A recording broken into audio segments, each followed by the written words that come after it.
I have no idea. Oh, okay. That's a thing. There we go. Now let's see if it switches over here or not. No. There we go. Cool. And there's an ad for AutoZone. And we go away. There we go. I think that we got this all set up. The YouTube software is changing, and it is dumb, in my opinion. So there you go. All right, so I got that. I gotta pop out the chat. And got to do that weird trick where I blow it up and then shrink it again. There we go. And there it is. All right. So thanks, people, for showing up. I appreciate it. Let me see here. We got morning from Denver.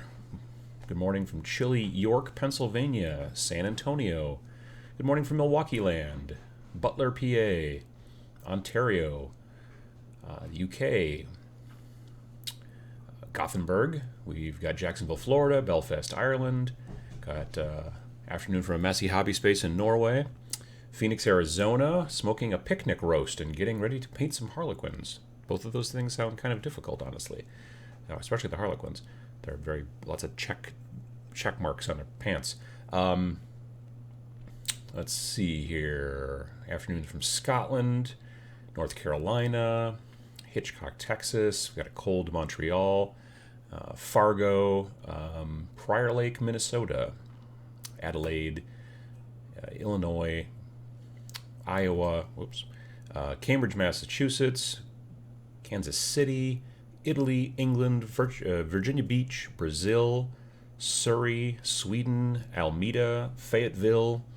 Good morning from Sweden, Chicago, Illinois, Leopoldsburg, Belgium, fun. Mission, Texas, walking the dogs while I listen. Hope your mom's dog is well behaved. She is a good dog, yes. She actually came to visit yesterday here at the house. My wife brought her over here. The cats were, one cat was meh, he was like, whatever. And the rest of them were not impressed. So we're working on that. But yeah, Brazil, Edmonton, South Africa, Budapest, Finland, Savannah, Tennessee, Greece, Germany, New York City. Let's see here. What else? From the dreary Isle of Wight. Hello. It's a bit dreary here today, but it's warmed up a bit. We had a real weird sort of, for this time of year, cold snap earlier last week. And yeah, it was, it was not getting above freezing, which for November for us, even in Wisconsin, is a little odd. I mean, it wasn't terrible. We're not talking polar vortex, but it was chilly. And now it's strangely a little bit above average. So it's in, like a couple days ago, it was up over 40, which was weird. So, yeah, it's Wisconsin. Greetings from Iceland. Let's see here. New Haven, Connecticut, and Austria, and Idaho, and Plano, Texas, and Calgary. Good day from the Eye of Terror. Absolutely. Good day to you as well. Denver. Hello from the lads at DZTV and Moorhammer. Well, thanks for stopping by. Good afternoon from Sheffield, England. Good afternoon from Arnhem, the Netherlands, listening while painting Corsarokan for my first painting contest. Well, excellent. Good luck with that. Mac the Maker says, good topic. Working on setting up my hobby space too. Yeah, I bet you are, Mac, since you moved to Arizona. When you move, then all of a sudden it can be like a blank slate. Not always. The Animaster says, excited about today's topic. I left home earlier with my hobby table in a mess. My wife will not be impressed. VJ Morph says, New South Wales, Australia. Not on fire yet, thankfully. I'm glad that you're not on fire. I appreciate that, sir. Hello, Uncle Adam. Best wishes for your mom's quick healing. Yeah. So she fell down on Wednesday, for those of you that didn't catch the last couple of videos, and she twisted her knee real bad. I'm going to try to make this as quick as possible. We took her to the emergency room. Well, the 911 guys took her to the emergency room because she couldn't walk. And they x-rayed and said, oh, there's nothing there. And so they said, get her a walker, and here's some Vicodin, and go home. And she couldn't get up to go to the bathroom, or she couldn't do anything, even with the walker and my help. So through talking with her normal physician, that woman said, get her back to the ER. There's obviously something wrong if she can't do this and whatnot and all that jazz. So we did, and they x-rayed her again and found that there actually was a fracture, which either, I think they missed it initially, or it was just, it had fractured but not moved yet, potentially, I guess. I don't know. But it's called an avulsion fracture, and it's where the tendon is attached to the outside of the femur, and when she wrenched it, it actually pulled the bone away. It didn't pull the tendon off of the bone. Evidently, that connection is much stronger than the bone is, I guess, but it ripped off a piece of the bone with it. So they decided surgery is not necessary, thankfully, or at least not a good idea, potentially. So they've got a knee immobilizer on her, which is a big Velcro thing with some steel bars in it and a whole bunch of stuff. And she's at not a nursing home, even though it's a nursing home. It's a rehab facility. She doesn't like the term nursing home. And so she's being basically taken care of by professionals, and that's a super super great thing, in my opinion, because I did not know how I was going to be able to. She literally, we couldn't even get her to the bathroom, and so that was a problem. So, because she couldn't put any weight on it. Like if she's just laying there, it's fine. But especially now with the immobilizer thing on it, she says it's even better.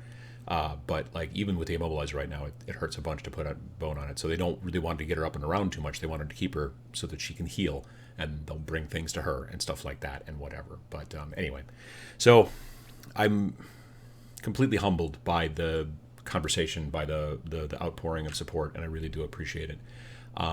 And I'm really glad that things have gotten a bit better, and that she's getting the help that she needs. So that's really good too.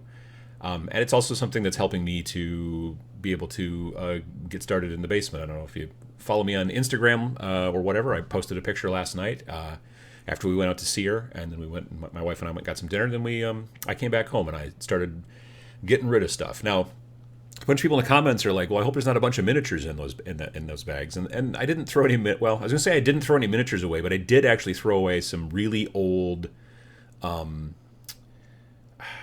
They were made by the HeroClix people, but they were BattleTech, and they were just all little people. They weren't even the mechs. I just had a big box full of the people and some of the dumb, weird little vehicles. They were all kind of bendy and weird and stuff like that, pre-painted, but and I've been sitting on them honestly for 15 years. So I'm like, I will admit I did rip off a couple little bits here and there that I'm like, I could use these for Gaslands. So I'll put them in a little pill bottle somewhere so that I've got them. But for the most part, I did, throw away stuff in papers. And I've also got a big stack of cardboard. That's a big thing with the basement, at least for me, because I get so many packages from stuff that I order on eBay, stuff I order on Amazon, stuff that companies send me. I end up with so much cardboard. And our recycled doohickey outside that the city comes and picks up every 2 weeks is only so big. So, I'm trying to figure that one out too. But that's also a good portion of the basement issue. So that's the update at that point. And I really, again, want to thank everybody. Somebody asked if they could send, if there was hey, can we send something to your, like a card or something like that to your mom? And I don't know how long she's going to be at that place, the rehab place. So if you did want to send something to her or something like a card or whatever, this is my P.O. box. So if you did want to, it's Tabletop Minions, 2080 West 9th Ave, number 331, Oshkosh, Wisconsin, 54904. So if you did want to send a card to my mom, her name is Judy, or you could call her Grandma Smasher, I suppose. I don't know, but whatever. That's that would be lovely if you're so interested, and I'm sure she would appreciate it. I would bring them to her and stuff like that. So definitely, yeah. So anyway, that's that. Clicking there. Greetings from Germany. Looking forward to listening to you while building the Zone Mortalis. I'm wondering if you're talking about the cool new, what the heck is it? The Necromunda Dark Uprising. GW did not send that to me. I kind of wish that they would have, actually, because it's very cool. So instead, I've ordered it from my local shop, which I kind of hoped it was going to be here yesterday when I was at my local shop for a little while, but it has not here yet. So hopefully it shows up soon. I'm looking forward to it. Mainly because of the terrain. The two forces that are in there are, yeah, they're fine. And I don't even really play Necromunda, but I could definitely see using a ton of that terrain for Kill Team. I think that stuff is going to look really awesome in a lot of Kill Team boards. So that's the idea.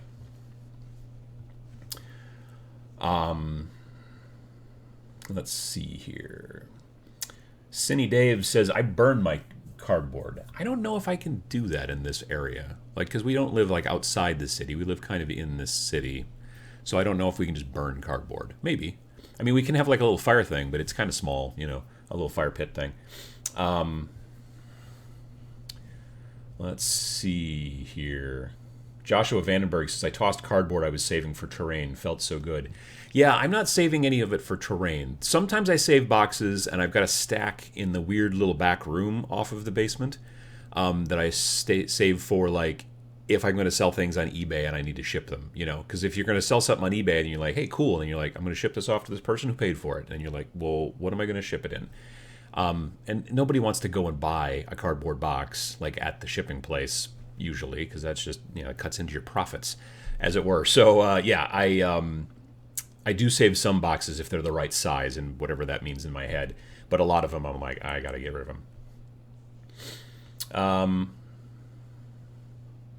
VJ Morph says, I hope you didn't throw out any of those granola bar wrappers yet, Adam. I haven't. I've still got them in a little Ziploc bag, and they'll be protected. I mean, I haven't added to my collection in a while. I haven't been sitting downstairs eating your granola bars anyway, and I've got enough right now for about all the slaughter bases I'm going to need, so I should be good. Let me see here. Hi from Staffordshire, working on the Blasted AdMech. That sounds like a cool name, the Blasted AdMech. Tad says, our recycling lets you put bundles of broken down cardboard out next to your recycle bin and they will pick it up for free. See if yours does something similar. We have these weird bright pink stickers that you can put on things that you don't put in the recycle or the garbage, and then you can put it next to it, but you only have so many of those stickers. Like, they give you a certain amount at the beginning of the year, and then if you want more stickers, then you have to pay for it. So actually I've thought about bundling them all up and then putting a sticker on there and doing that, because I don't think this year we've used any of those stickers. Like, normally the recycling bin in our house has more stuff in it than the garbage because we do a lot of recycling. So, yeah, definitely. The Animaster says, oh crap, now I feel an inkling to pick up that Necromunda set just for the terrain. The downside is it's like $290, but it is a ton of terrain. So I assume that terrain's going to come out later, but I bet you if you start trying to add up all the parts in that box, it still will be a better deal to buy the 290 box than to buy the bits separately. Yeah, but I don't know when that terrain's going to come out and all that kind of stuff. The other benefit is at my local shop, they have like a rewards program. So for every $100 you spend, you get a $15 credit. So I've already got 2 of those $15 credits, so I'll be able to spend it on that. And then I'll probably get another 2 credits when I do. I mean, they won't work on this, but, you know, yeah. So it's almost like I mean, I know it's not 15% off. It's something else. It's like technically like 13.5% off or whatever. But yeah, so that's why I'm looking at getting it from my local shop, because I can get it with a sort of a discount and whatnot and all that kind of stuff. So yeah, that's the plan, at least. I hope it shows up eventually. I make castles for my little sister with my cardboard. She's 2. Oh, that's cool. Let's see. Morning Adam, assembling Star Wars Legion separatist droids that apparently were designed by Satan himself. I've heard a lot of unhappiness to some degree about those droids from the new Clone Wars set. So if you haven't been paying attention or just haven't been following, the Star Wars Legion, like the first original box set where it was Stormtroopers versus Rebels, those pieces are a little bit more on the resin side. Some people will call it restic, which is like a mixture of resin and plastic, but they each came in their own little Ziploc bag. They weren't on sprues, they were already cut off, and they glued together pretty easily. They weren't, like, obviously like there wasn't a lot of parts, which was an easy build for a lot of people, which was great. There was a little bit of, they're not bendy, but some of them in the process of manufacturing are maybe a little bent. But if you've got like a bent lightsaber, you can fix it with a really hot mug of, well, not coffee, but water, you know what I mean? So you put it in there, you kind of melt it so it gets a little straight, and then you pull it out, put it into some ice water, and that's good. Anyway, when this new set came out, they did the clone troopers in that same material in the same way, but the battle droids are in regular plastic and they're on sprues. But the thing is about battle droids is they're incredibly thin. So no matter what they made them out of, they would be a giant pain in the butt to put together. One of the reasons I'm kind of staying away from the Clone Wars set is because of those droids. They're not impossible. I've seen plenty of people doing it, but they are real fiddly and kind of a pain in the butt. So I understand what you're talking about. So yeah. Tony G says, Uncle Adam, I'm fairly new to the hobby of 40K, just got into it at the end of August. As of Thursday, I finished up the Death Guard Dark Imperium box. Your channel in the showcase made it a success. Well, great. I'm glad to hear it. I really like those Death Guard in that box. I was playing, I did get away a little, I got it some time yesterday since my mom's in the place. And me and Sam's brother got together at our local shop and tried out a new game that we're kind of interested in. And it's called Star Breach. Honestly, the main reason we're interested in it is twofold. Number one, we all kind of want to get together and build like a bunch of kind of Blanchitsu war bands. So if you're not familiar with Blanchitsu, it's this guy, his name is John Blanche. He was an artist for years and years for Games Workshop. He's got this very kind of interesting style to his drawing. Look him up. It's Blanche, like Blanche, I think. John Blanche. But Blanchitsu is kind of the style that he would do models in. And for a number of years earlier, like maybe 3-4 years ago, in White Dwarf, they would have an article every month called something about Blanchitsu, and it would show a bunch of models either that were he was building or that other people were building and painting, and they're very grungy and grimy and heavily converted. So we wanted to do that, but we didn't know what rule set to attach it to. I was like, well, we could do maybe Necromunda, and the other guys were like, We went back and forth and decided on Star Breach because it's free. It's a free download. You can get it at their website. Just do a Google search for Star Breach. But also, in my mind, one of the great things about it is it uses kind of a bolt action style activation where you have a die. So like yesterday, I had black dice, one for each of my units. Sam had green dice, and John, his brother, had white dice. They're all exactly the same size, and you put them in a dice bag and you shake them all up, and then you pull out a dice. So I'd pull out one of Sam's dice, and he could make it, And so one of his guys do a thing, and that's how you do the activation. It's not like I go, you go. It's more of a just, you pull dice out of a bag and find out how it works out. And I like that activation style quite a bit. So we started messing with it yesterday, played a kind of very simple, kind of easy game to kind of get the idea of how the game works. And it's one of those deals where you can read the book and go, yeah, I think so. And then you fumble through the first game. And then when you go back to the book, all of a sudden everything makes a lot more sense. So that's what we did yesterday, a little bit in the afternoon, which was nice. Anyway, yeah. So that's where we're at. Jamie says, for $290, you could buy a 3D printer and create a ton of terrain.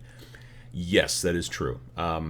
It would maybe not be, as a person who owns a filament, FDM printer, it wouldn't be necessarily as high quality, maybe. But you're not wrong. It would take longer to some degree to, get it all made and everything like that. But yeah, definitely. I do not disagree.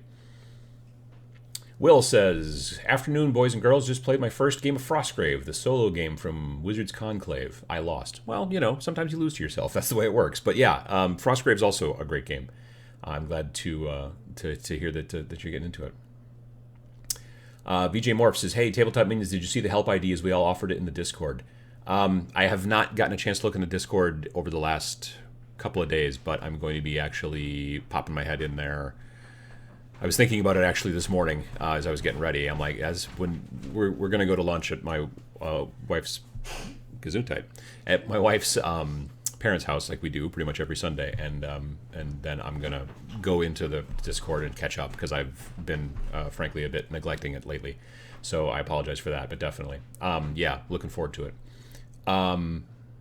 So the Discord, for those of you who don't know, there's a Discord channel for the Uncle Adams Irregulars, who are the $4 level, which is the top level in the Patreon. So if you're interested, this is the Patreon address. It's patreon.com/tabletopminions. And if you link your Patreon to your... Why'd the camera lock up? Dang it. If you link your, that's a great shot right there. If you link the camera, back, okay. If you link your camera, if you link your Patreon to your Discord account, then you automatically get access to it. So you just have to make sure to do that.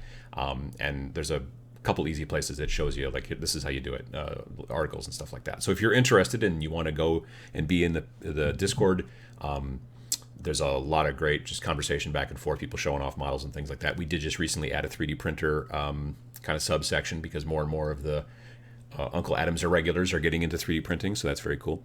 So anyway, if you're interested in that, that's where that's at. Let's see here.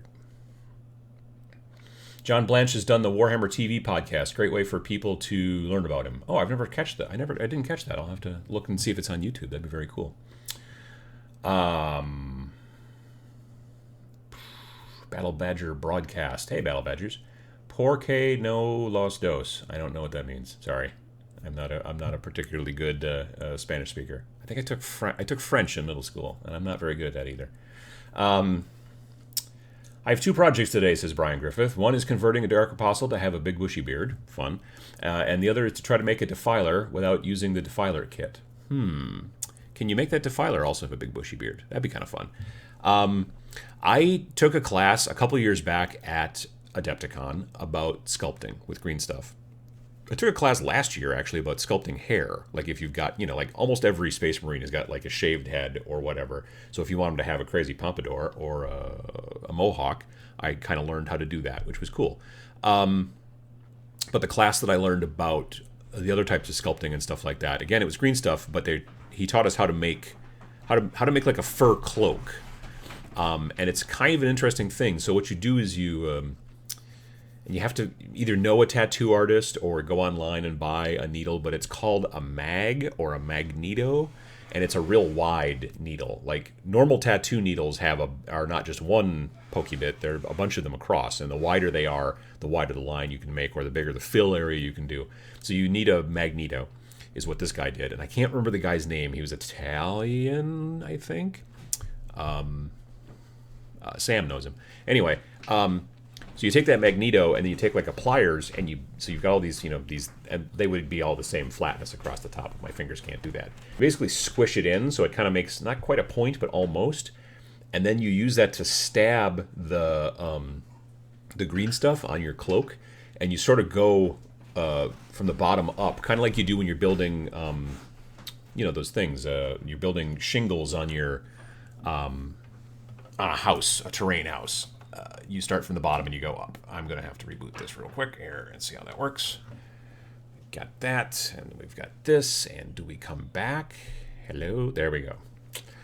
I don't know why it's being weird again today, but it doesn't surprise me, I guess. So anyway, yeah, you can sculpt, like if you're going to sculpt fur and things like that, using one of those kind of needles that you use for tattooing, like if you go to your local tattoo place and say, hey, do you have any mag, or I think it's either mag or magneto needles that you aren't using, or you want to throw away or whatever, or you want to give me one or sell me one, then you could do that. And you bend it in so that it kind of comes a little bit more to a point, and then you use that as your pokey bit, and it makes amazing looking fur very quickly. I was kind of surprised. The RC Bums says, have you seen the Anycubic Photon? The print quality is amazing for like $300. So the Anycubic Photon is a resin printer, not a filament printer.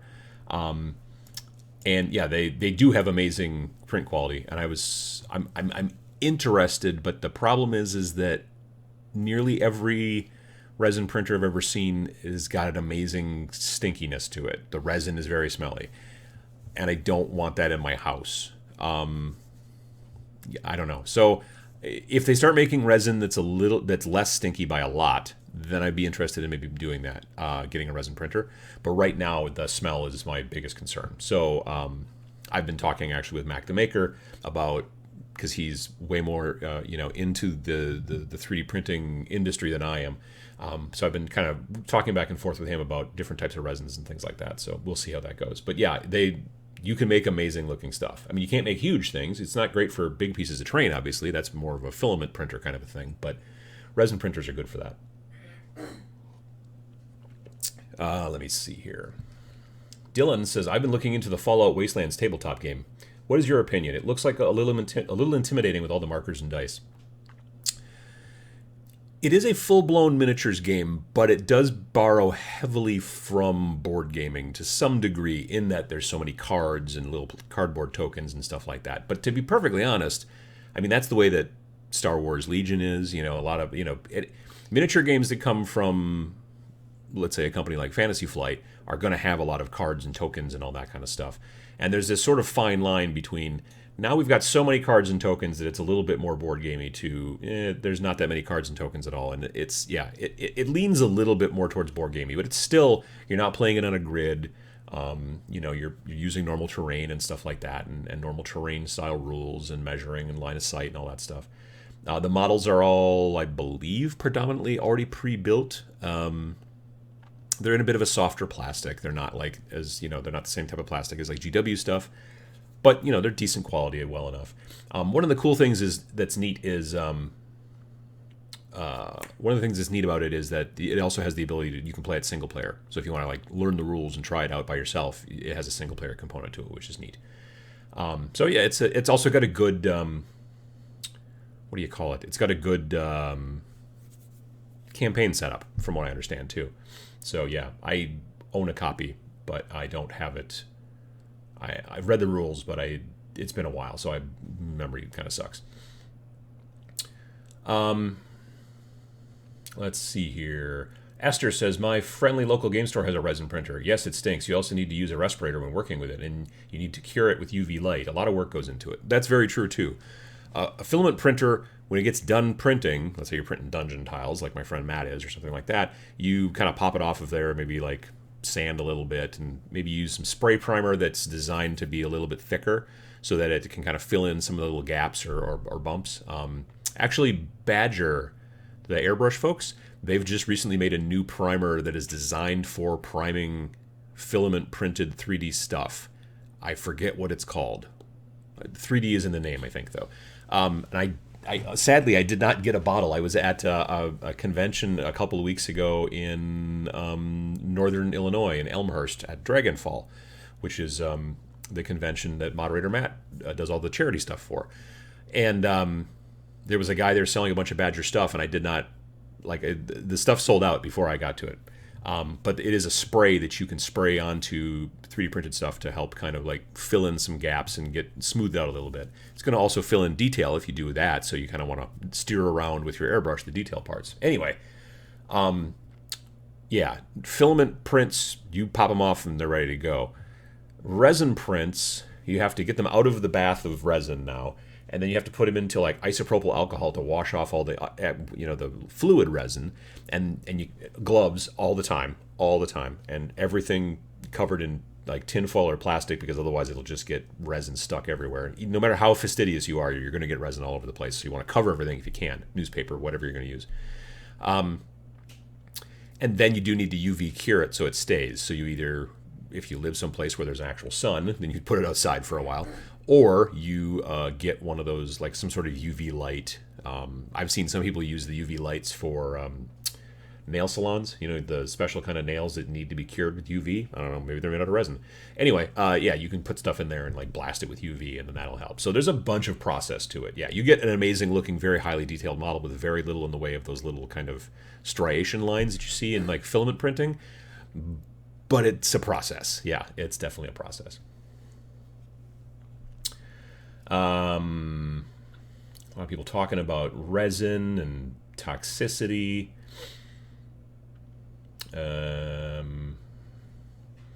Corey says, "Look at this salt and pepper rogue, very dashing." I haven't done any coloring lately. Actually, I just need a trim, is what I really need. Soren says, when you are doing conversions, do you do it based on the rule of cool and just go wild, risking your conversion is confusing? Or do you try to make it more obvious what it is? Well, that's a super good question, actually. I'm a big fan of WYSIWYG, which is to say, WYSIWYG is what you see is what you get. So, if you're playing a different game system, like if I was going to be heavily converting something for, let's say, 40K, just because a lot of people know what that is. If this guy's supposed to have a plasma gun, I would give him a plasma gun, a standard GW plasma gun. I might modify it, I might do a bunch of stuff to it, but I want my opponent who knows what a plasma gun looks like to look at it and go, okay, that guy's got a plasma gun. Chaos's plasma guns look a little bit different than the Imperium's. But like, you know, if you've been playing, like, say, 40K for a while, you can look at it and go, that's a plasma gun, that's a grav gun, that's a flamethrower or flamer, that's a, you know, so you can pick that stuff up pretty quickly visually. So in those situations, if I know that this person's supposed to have this type of weapon, I want to use that type of weapon. If I'm playing a completely different game, like I said, I want to be building, once I get done with the basement, this warband, this more kind of bland Shih Tzu style warband for Star Breach. Well, then in that situation, Star Breach, or, you know, there's the thing that's interesting about Star Breach is that the warbands at the back of the book, a lot of them are like, this is basically the Eldar. Like, they don't say that, but you look at it, you read it and go, mm-hmm. Some of it, and it's not just all 40K, because there's also like, there's totally both light side and dark side kind of Star Wars, you know, Star Wars Legion. There's rules in there from, they call them the light path and the dark path, or just the path and the dark path. I forget. And then there's, you know, there's like space pirates basically, and there's all kinds of different stuff. There's an Inquisition faction. There's a faction that's called the Coven Empire, which is basically the Tau. So you can use your models you've already got and use them in this game. So because I'm playing with people who are generally people who play 40K style games, if I'm going to try to be building a guy who's got a plasma gun, I'll probably try to put a plasma gun on him, and as opposed to just going, well, that's a plasma gun. But I might also try to make my own type of plasma gun. I might modify it and tweak it and then paint it so it's glowing blue like plasma guns do in 40K, and then, you know, this guy's got a plasma gun. It's not as crazy important, especially when we're not playing in tournament play. When you're playing in tournament play, the reason WYSIWYG is so important is so you can just look at the battlefield and go, I know what all these guys that I'm going up against have. When you're playing more for campaign play, narrative play, messing around, then you can tweak a little bit, I think. And if you're just doing it for you and your friends, then it just totally depends on what you want to do. And some games don't use the same type of game. You know, like I said, there's a lot of weapons in this game in say, Star Breach, or in Zone Raiders, which is another kind of, you know, make your own models kind of game that I'm interested in. There's a lot of guns in there that don't match up to the stuff that we're used to in, say, Games Workshop games. So then you can get real creative and do what you want. But it's not as quickly and easy to just scan the battlefield and go, oh yeah, that guy's got a flamer. I can tell because it looks like a flamer. You might have to sort of tweak it a bit. So it's a weird art, frankly, to be able to do that, but it's a lot of fun. The Animaster says, Adam, would you recommend an ultra-fine airbrush such as the Iwata Custom Micron series or anything else? Panel lines and shading. I have the CS series Iwata brushes. I've got an Iwata Eclipse, which I think is the HPCS. I think that's the right model number, even though it's all letters. That's the one that's my main workhorse, and I also have an Iwata Neo, which is I use more for varnish and stuff like that. I've never gotten super crazy detailed with my airbrush. I mainly use my airbrush for priming, base coating, highlighting. I've heard people for years talk about like, oh, I like to use my airbrush and I can paint eyes with my airbrush. I can't paint eyes with a brush. I just don't bother. So I'm not going to do it with an airbrush. So I'm not great with detail on that. Like for airbrush type glow, plasma type glow, like we were talking about a plasma gun. There's that thing in the middle of the plasma gun that's got the little ridges and all that stuff, and a lot of people like to paint it so it looks like it glows. In those situations, I have a tendency to try to do OSL a little bit more with a brush. It depends. Like OSL on terrain is easier to do with an airbrush, in my opinion. Years ago, I did some the realm gates from Age of Sigmar. It's like two pieces of terrain that are basically identical, and it's like some steps that go up to this gate. You have two of them, and then you can put them on the board and then go from one to the other, I guess, or whatever. I've never used them with their actual rules. I just think they look cool, and I painted them, and I've used them as terrain, but we've never used them in our games as like enter here and then pop out over here. You know what I mean? It's not like what is that, Pac-Man, where he comes out here and then he comes over here. So yeah, I've never done that. But I painted them up to make them look like they were glowing, and it was way easier to do with the airbrush. But on a model, I've only ever done OSL really with a lot of dry brushing. But it's not a bad idea. I should probably give that a try. I should try to do like a cool glow like a plasma gun style glow and see if I can make it happen with the airbrush. That sounds like a test, I think. Not something to do on a model I want to like definitely really want to use. It sounds like something I want to test on a model that I'm like practicing on. Let's see here. Uncle Scorp says, greetings from Belgium. First time to see you live. Well, glad to have you.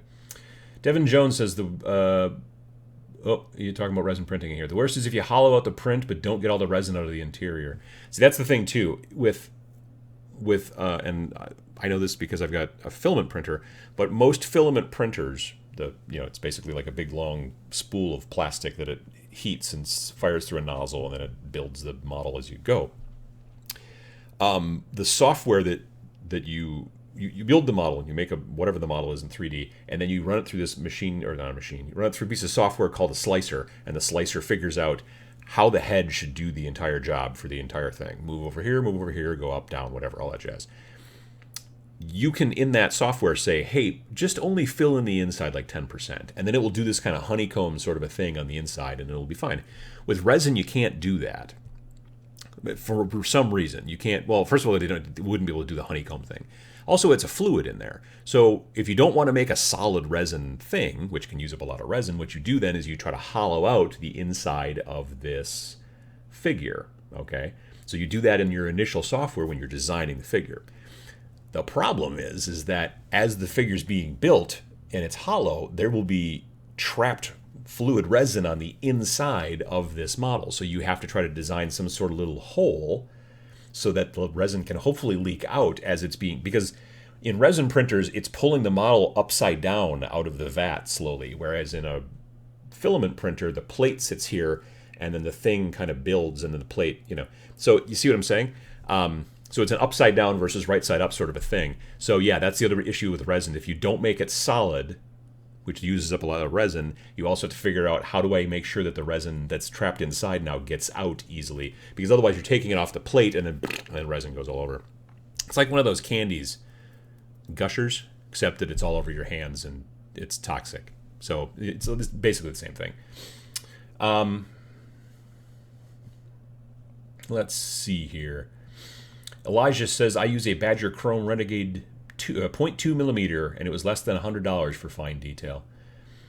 Yeah, I don't know. I've never gotten into really fine airbrushing. I should probably look into it a little bit more. Let's see here. What else have we got? Elijah says resin for figures, FDM for terrain for now. Definitely FDM for terrain, obviously. Resin, like if you want a really nice looking, very clean, smooth, high detail figure, yeah, resin's great.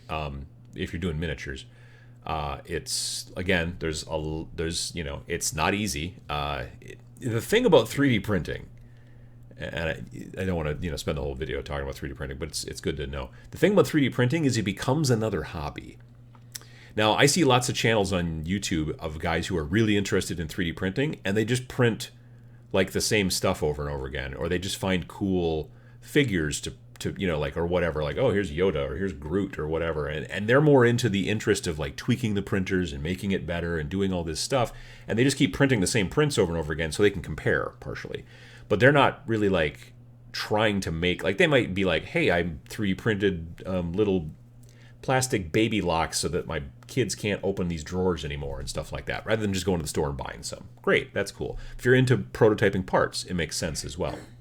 But a lot of the YouTubers that I see that talk about 3D printing are just interested in 3D printing, but they don't have like an outside plan on what they're going to do with it.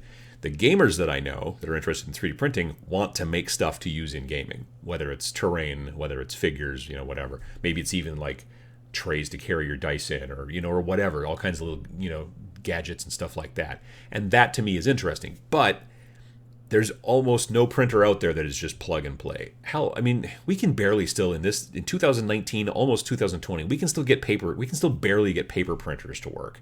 Like, how many times have you had problems with an actual paper printer and just been like, why is this so difficult? It's the future, right? No.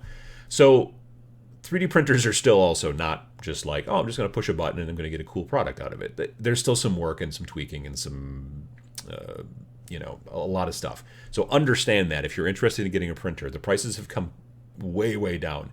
You can get great 3D like filament printers for $250, but there's a learning curve. So just understand that.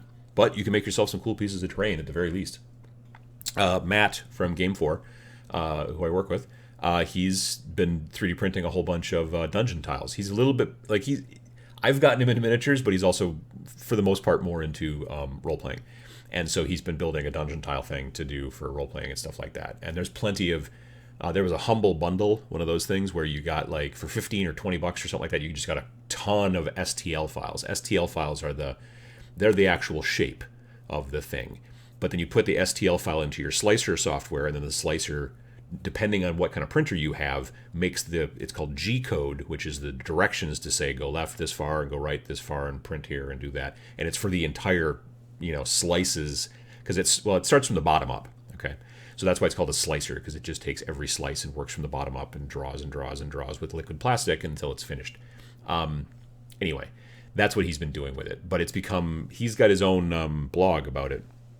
I can't remember the name I remember the name, I can't remember the URL. I forget who he used. I'm going to try to find it here. Gaming... Is it Blogspot? Nope.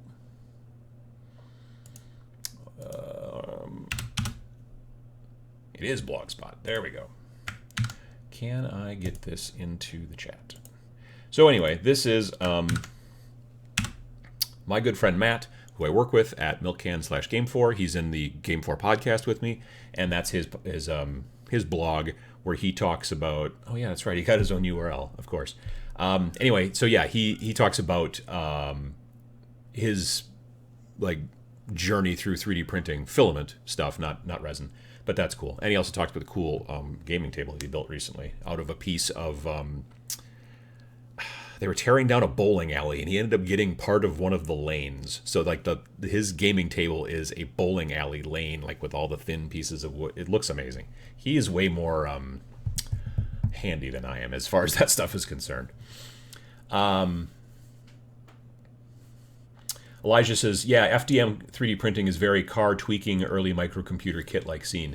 Yeah, it can be. People can definitely get into like, I'm going to change these springs, I'm going to change the tension on this and a lot of that stuff, which I don't want to do. I want to have a machine that I push a button and cool stuff comes out. It's a ways away. But I do have a 3D printer that I have not tweaked other than to like calibrate it and do the stuff you're supposed to do. And it's okay. It's fine.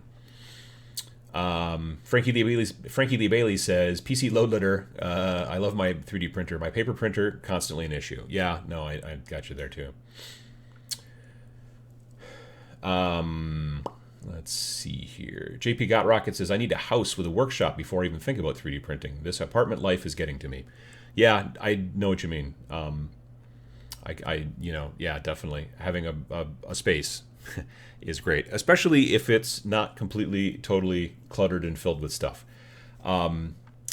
So last night, I did start to finally, like I said, I got to start getting some stuff out of there. I threw away a couple of bags, a big one and a little one. I don't know where we got these little bags from, but I figured I'll use them. So right now my plan, hopefully for later on this afternoon, is there's a wall in the basement that I want to put these plastic shelves on, not attached to the wall, because the walls down in my basement are all cinder block. But I think that one of the most important things for organization is shelving. So if you can find shelving that works for you and that is relatively sturdy, but also relatively inexpensive, hopefully, I think that that's a big important thing, because right now, like, the issue that I have is there's no place to put stuff in the basement. Like, so I just have a tendency to set it places. I'll get down to the bottom stairs and I'll be like, well, I'll put this here and then deal with it later. And then eventually, you have to step over stuff to get in and whatever, and it's a pain. So that's my next big plan. I'm going to keep taking out some bags of trash. Again, I don't want to overfill our garbage, because it's a weekly thing. So I'll watch for that too. But it is more about organization, and honestly, the two big things right now are actually getting things on shelves and cardboard breakdown. Those are those two things alone will help a ton. But I already have a bunch of plastic the ones I get from a local hardware store that's kind of a Midwesty sort of a thing called Menards. And so I go to Menards and I get these Plano plastic shelves that come in a cardboard box you put together. They're like number 904. I'm always just looking for 904s. And if they go on sale for less than $20, that's when I pick up a couple, throw them in the back of my car. But usually they're closer to $25. But it's I think it's 5 shelves, and then there's the tubes, and then each of the shelves is the same. And they're pretty sturdy, honestly, and I can stack a lot of stuff on them. So there's one wall in the basement that I just want to cover in those. And then be able to start putting stuff up there. And it's not even necessarily the end-all be-all, like this is where this thing is going to sit from now on, but at least getting stuff up off of the floor and up off of my gaming table and up off of, just the weird places that stuff is accumulated, that's a big deal. The down the road plan, really, is eventually having, like a lot of our game stuff comes in boxes. So those boxes can sit on shelves. That's fine. But there's a lot of things that are no longer in boxes because we've recycled the boxes and got rid of them, or never came in boxes, like they came in weird little Ziploc plastic bags, like this base that I picked up from Elric Hobbies that I'm going to use eventually on my this guy, the Gargant here, whatever. Like this guy doesn't come in a box, right? But you have these projects that you're working on. Maybe it's just whatever. The thing that I've picked up for that are basically plastic shoe boxes. You know what a shoe box is? When you buy a pair of shoes, it comes in a box. There are a lot of plastic clear shoe boxes you can get. Women use them a lot, I guess, for kind of protecting their shoes because their shoes are frequently more expensive than ours. And when they're clear, then you can just look in your shelf and go, I need those. And then it keeps the dust off of them and whatever. And they're not crazy expensive. Usually you get them in packs of 5 or 6. So for me, measuring the shelf area and figuring out how many of these plastic boxes that I can fit in there, so I can take stuff like this guy who doesn't have a box and doesn't, would take up too much shelf space by himself and I couldn't stack anything on top of him. You take these clear plastic shoe boxes that you get from your Lowe's or your Amazon or wherever you're going to get them from, whatever you can get plastic shoe boxes, put him and a bunch of other, let's say, Age of Sigmar projects that are partially done, throw them in this plastic shoebox, and then at the very least you can see in the shoebox and go, oh, there's that giant, and then pull them out when you want to work on them. Or what I've been doing is taking like blue painter's tape. You could use regular masking tape too, but I find that over time regular masking tape leaves a ton of residue, whereas blue painting tape doesn't leave as much. So I use the blue painting tape and then write on it with a Sharpie and then stick it onto the plastic box. And I've got that on my plastic shelves, and then I'm getting stuff organized and kind of out of the way and off the floor and that kind of stuff. And that's really partial to start that process today. That's part of my plan. Where I started getting rid of garbage yesterday and going, I don't know what to do with these cardboard boxes and I don't know what this is. That area is kind of the start of where I want to at least start putting a couple of shelves. So my hope is for today to at least set a couple of shelves over there, build them, put them in that spot, and then be able to start putting stuff onto those shelves, which will help with the organization. I think there's a lot of time when you can be like, I need to organize, and you just end up moving things around. Well, I'll move these things over here, and I'll move these things over here. But you actually need to get places to put stuff. That's the big deal, it seems like. And I think those plastic shelves work great. If you're a handy person and you've got like a nice workshop or even a decent driveway and you can build your own shelves, that's fine. When we bought this house from my wife's grandmother, her grandfather had built a bunch of bookshelves in the basement, but they were ramshackle. I'm getting a nod that they were ramshackle, so I basically disassembled them all. They weren't like nice bookshelves. They weren't like, this is a carpenter's work. They were just literally like 1x2s, and they were all just sort of nailed and screwed together and stuff like that. And they kept books off the floor, so they weren't getting wet or whatever, which is great, but they were not awesome.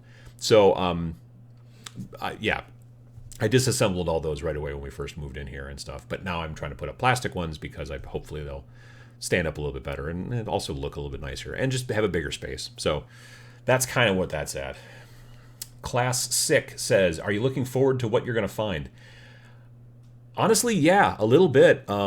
you know, I know there's things that I've picked up on eBay for projects that I wanted to do, and then I'm like, I set them someplace, and I'm like, where the hell? I did just buy, well, early back in June, I bought, for some modifications and conversions I wanted to do, I bought a bunch of heads from, like, bits, like different types of heads and things like that, from Puppets War,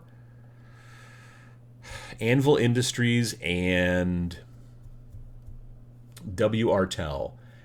And I know where the Puppets Wars one are currently, and I know where the W. Artel ones are, but I'm not sure where the Anvil Industries are. So, you know, it's been going through and finding stuff and going, what is this? Oh, okay, that's where that went. That kind of stuff is also kind of interesting and fun, because then it allows you at least then to put it hopefully in the right little clear box and go, this is another thing that I did for that Necron army I was working on, or whatever, you know. Yeah, and so, and you can't get super granular and be like, well, this box is just for Necrons, and unless you're doing a lot of Necrons. You know, if you're doing like a lot of something, great, but sometimes you're like, this is just another conversion bit, and I'm going to put it into this thing so I know where it is at least. You know. Also, those plastic. I've got one over here somewhere.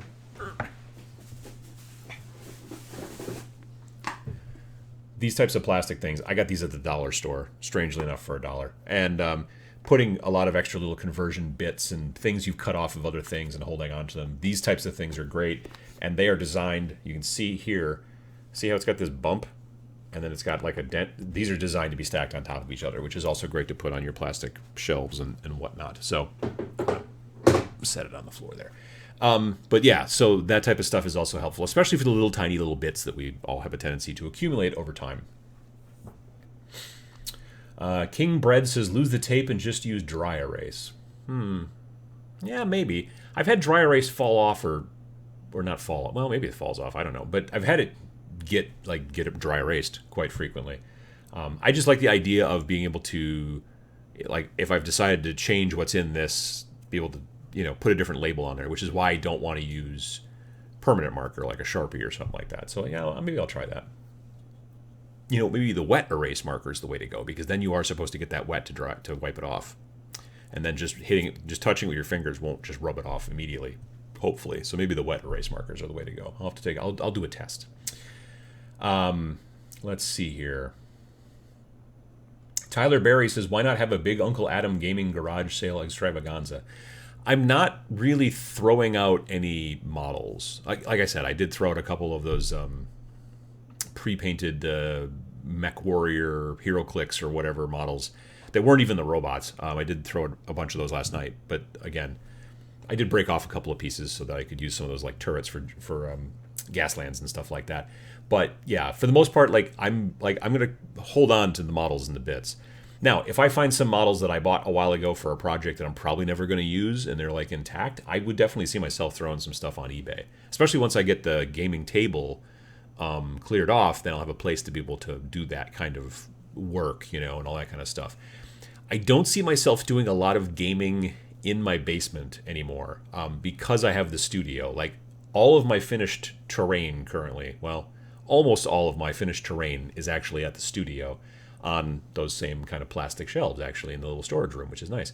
And I've got a 4x6 table there. So yesterday, actually, when me and Sam and Sam's brother John got together to play, we knew that there was a 40K tournament going on at our local shop. And if there wasn't any empty table for us to be able to play at, we were then going to go to my studio and play there. But as it turned out, there was a little bit of space, so we were able to play for a little bit and to test out that game, which we enjoyed. Yeah. Another person saying, while you're cleaning out your basement, have you thought about selling the stuff that your impulse buys or forgotten project that you lost interest in? When and if I find stuff like that, I will probably have a plastic tub and say these are things that can go onto eBay. I do know yesterday when I was cleaning, I did find for Magic the Gathering, a commander deck. Like when they were selling the commander decks all in like one box and you just bought it, you know, as a thing, and they were like $35 or whatever. Yeah. So I thought about that. I'm probably going to throw that on eBay because I don't see myself doing that. Yeah, I don't really play Magic at all much anymore. I have a commander deck or two that I've vaguely sort of built, but I haven't played in like a couple of years. As far as cards go, actually Matt and I at Game 4, we've played Keyforge, because then there's no deck building. So you just buy a deck and then you play it, and I like that. I know a lot of people prefer the deck building, but I like not having to build a deck. Let's see here. Life After the Cover Save, hey guys, says never get rid of models. 99% of the time, yes. Pre-painted WizKids weird BattleTech models from 15 years ago, I got rid of those. I've been sitting on them for a long time. And again, there weren't really any robots. It was basically just like little troops on bases, and they had the clicky bases, like the hero clicks, and then like some tanks. But they weren't even tanks. They were like support vehicles for like fixing mechs. That was a weird game. Mech War Dark Age, I think it was called, if I remember correctly. Sharpies are wet erase if you have the right solvent. Strong alcohols like isopropyl work like a charm. Well, anything is wet erase if you I get that. A lot of people saying if you want to get rid of your Sharpies on the plastic, you hit it with some alcohol. I'll try that out, definitely. Because honestly, if it's going to sit there and be basically permanent except for alcohol, then that's not a bad way to use either. Travis Becker says use a grease pencil. That's also a good idea. I need to get a grease pencil. I kind of want a grease pencil for the shower, because sometimes I have ideas and then I need to write them down, but I'm in the shower. So I could write on the tile. I'm getting a look from my wife, I'm not going to lie. But as long as I clean it up after that. But yeah, it hasn't happened a ton lately. Gareth says, hi, Uncle Adam. Greetings from Cape Town. Well done for taking the step towards organizing your place. It does wonders for the soul. Good luck with your mom, too. Well, I appreciate that. Thank you very much, Gareth. Mutant Mike also says grease pencil is a good option. That's not a bad idea. So for those of you who don't know what a grease pencil is, they're also sometimes known as China markers, I think. And it's like a kind of a greasy-ish kind of crayon, and but they're long. They're not like normal like short crayons. They're like longer. And then they're wrapped in like a thick paper to make the handle of the pencil or whatever. And then there's a string that usually starts up towards the top. So you write for a while until you run out of crayon, and then you pull the string down. And since it's layers of this wrapping, you can pull it down a bit and then peel away a bit of the wrapping, and now you have more crayons sticking out. You've probably seen them like maybe when you were in school and stuff like that. You might use them for other crafting stuff. But that's what a grease pencil is. And yeah, then you just wipe it off. But it's not easy to wipe off. It's not as easy as a dry erase, but you can wipe it off. That's not a bad idea. Let's see here. Ron says, I use a label maker and just make new labels when something changes. You know, I have one of those like dyno, not the ones, the old kind where you squeeze them real hard and it makes the letter. I have like an electric dyno one that I bought when we moved in. And after about a year, those labels just fall the hell off of damn near anything I stick them on. I don't know why. I just would be like walk around the basement and find a label on the floor. I'm like, oh, all right. So yeah, I haven't used, that's one of the reasons I haven't used that.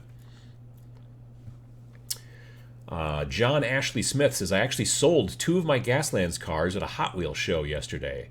Officially a paid artist. Nice. That's cool.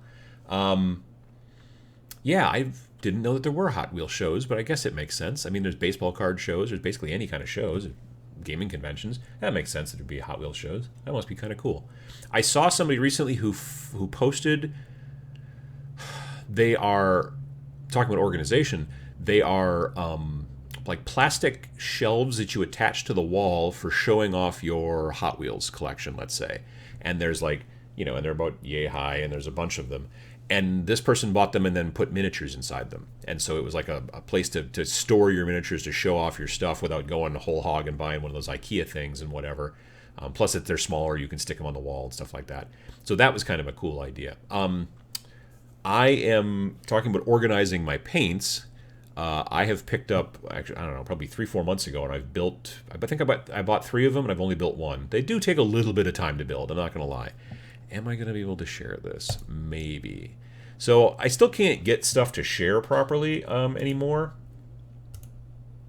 Anyway, so these are on Amazon, and they are for nail polish. Like if you own a nail salon, or just a whole bunch of nail polish, I guess, you can buy these things that you can stick to the wall. You can buy a little, I think I bought this one, if I remember correctly, or something like it, almost identical. and it's just designed to hold tiers and tiers of nail polish, you know, so that you can go through and go, oh, I need this color, you know, for a client or whatever, I'm assuming, if you're doing a nail salon. But these will also fit like Citadel bottles, Vallejo bottles, all that kind of stuff. So this will be also very helpful, because right now what I do for my paints is I just pile them all over my table, and then there's no room on my table to do anything, and that's not helpful. So this is going to be more helpful, is the plan. Definitely. So yeah, that's where that's at. Now how do I get back? I go over here, I go over to that one, and I go over here, and I go there. So that's another thing too. And they make some that just sit on a table, some that attach to the wall.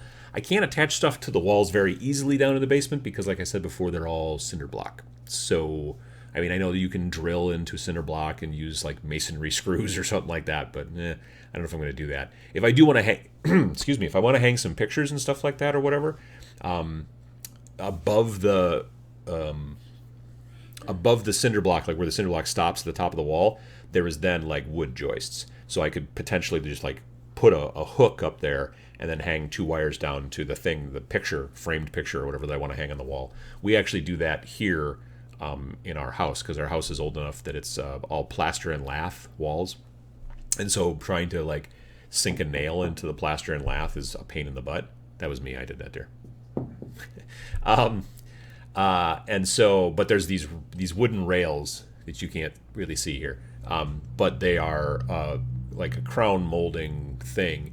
Well, they have this little like ledge, and so they make these brass things that you hang on that ledge, and then you have 2 wires that go down to your picture.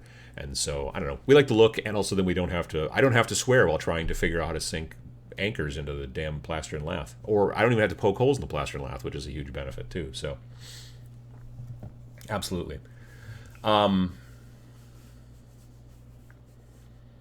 Mutant Mike says, if you're using semi-clear containers, you could just write what is in the bin, slip it on the inside, writing out. That's not a bad idea either. That's a good point. Rather than having to write or isopropyl alcohol or dry erase markers, you could just write it like on a 3x5 like index card and just leave it on the inside so you could see it. It might work. Yeah, that's definitely.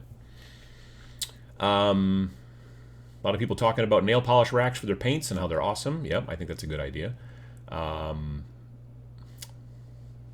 My hobby space is 33 by 22 and is next to my bed. Pegboard is my friend. I'm hoping 32 by 22 or 33 by 22, is that inches? I hope it's not like centimeters, because that's a very small hobby space. That'll be very difficult to get some of those things done. Ralph says, get ready for some weird Amazon suggestions. Yeah, I get all kinds of weird Amazon suggestions. Esther says, I put all my paints in my desk drawer and I just get out what I am using for current projects. I'm not a limited color palette type of dude. I have a tendency to like constantly want to be like, well, but what about this color? And I'm not saying like overly colorful. There are certain colors I use like all the time. I use like, the Army Painter makes a color called oak brown. Oak or chocolate brown. I forget exactly what, I think it's oak. I used to use chocolate brown from Vallejo, but I like oak brown a little bit better now from Army Painter. I use that color on everything. Well, almost everything. If I'm going to be painting any kind of gold metallic stuff, it starts with a layer of chocolate brown or oak brown underneath it. I use it for boots. I use it for all belts, all kinds of stuff. I also use colors like snakebite leather and things like that too, but depending, there's different colors of leather. So yeah. But that's definitely a thing, is like, I'm constantly, like, if I was only using, like, I pull out these colors because these are the colors of my project, I would be constantly pulling out more and more colors. So having them available where I can see them, use it, put it on the palette, put it back in the thing, that's for me, I think, a thing I want to do. Leslie says that, funny enough, the wood rail is called a picture rail. Well, that makes sense, I guess, yeah. I'm getting a nod from my wife. Hobby Zone is amazing looking, but it's pretty expensive, isn't it? I don't know what Hobby Zone is. It must be a specific brand of racks and stuff like that. People talking about other ways to hang and get paints up on your wall. Dado rails for chair back protection. I've seen people use like plastic molding that you put on like outside of windows or you put under your door and stuff like that, and then like attach that to the wall, and it makes almost like a tiny little shelf with a little kind of guard in the front. I mean, that's kind of a cool idea.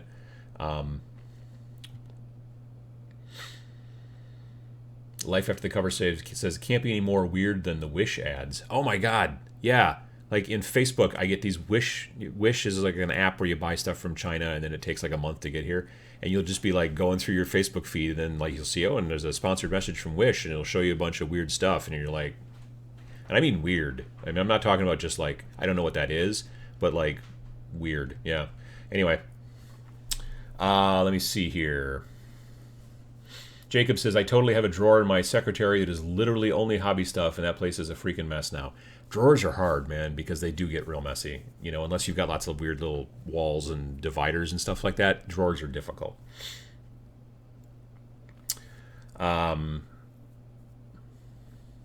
People talking about different types of toolboxes. So Sam, still to this day, I mean, generally, like, has this big Plano toolbox. It's got lots of drawers and stuff like that. And when he goes to paint elsewhere, like not at his house, he carries that around. And I have one of those too. But I outgrew it as far as like, I used to use it for like, oh, I'll just keep all my paints in these little drawers. It'd be great. Well, I've completely outgrown it now.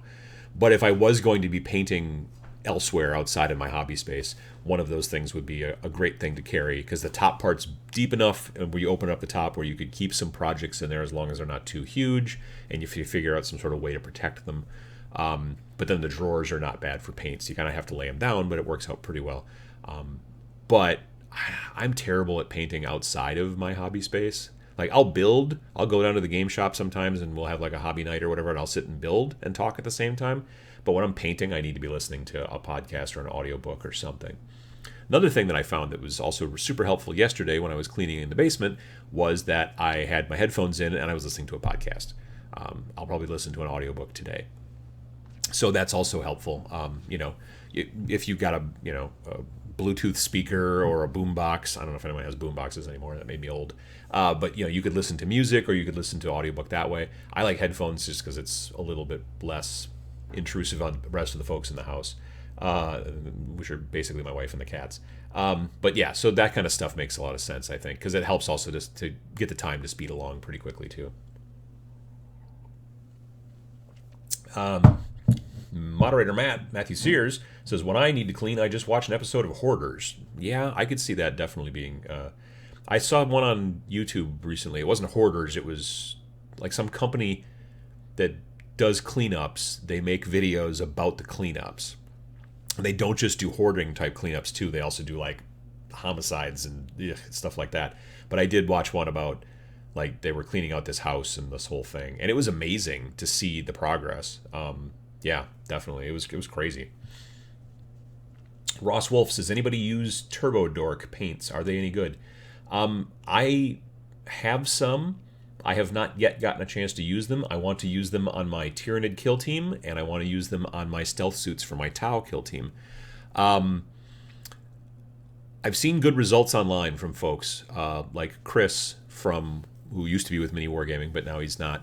I know he's used them and gotten really good looking effects. I think one of the big benefits of the Turbo Dork line is that at least now, I don't know about back in the when I first started, but now each bottle tells you right on the bottle what the best undercoat is for that color. Sometimes it's gloss black, sometimes it's a gloss silver, sometimes, whatever. So it depends on the color, but it tells you right on the bottle, undercoat with this, and then spray this stuff over the top of it, which I think is really a smart idea on their part. So yeah, they're getting bigger. I'm amazed to find that not the local shop that I go to, but the other local shop here in town is carrying the Turbo Dork line. They've got like the rack and the whole deal now. So that's amazing. Yeah.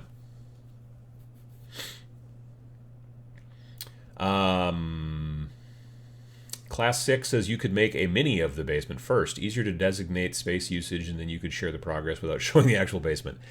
I have a tendency to, like when we moved into the house, I spent a bunch of time measuring the basement, and then I made an Illustrator document to show like the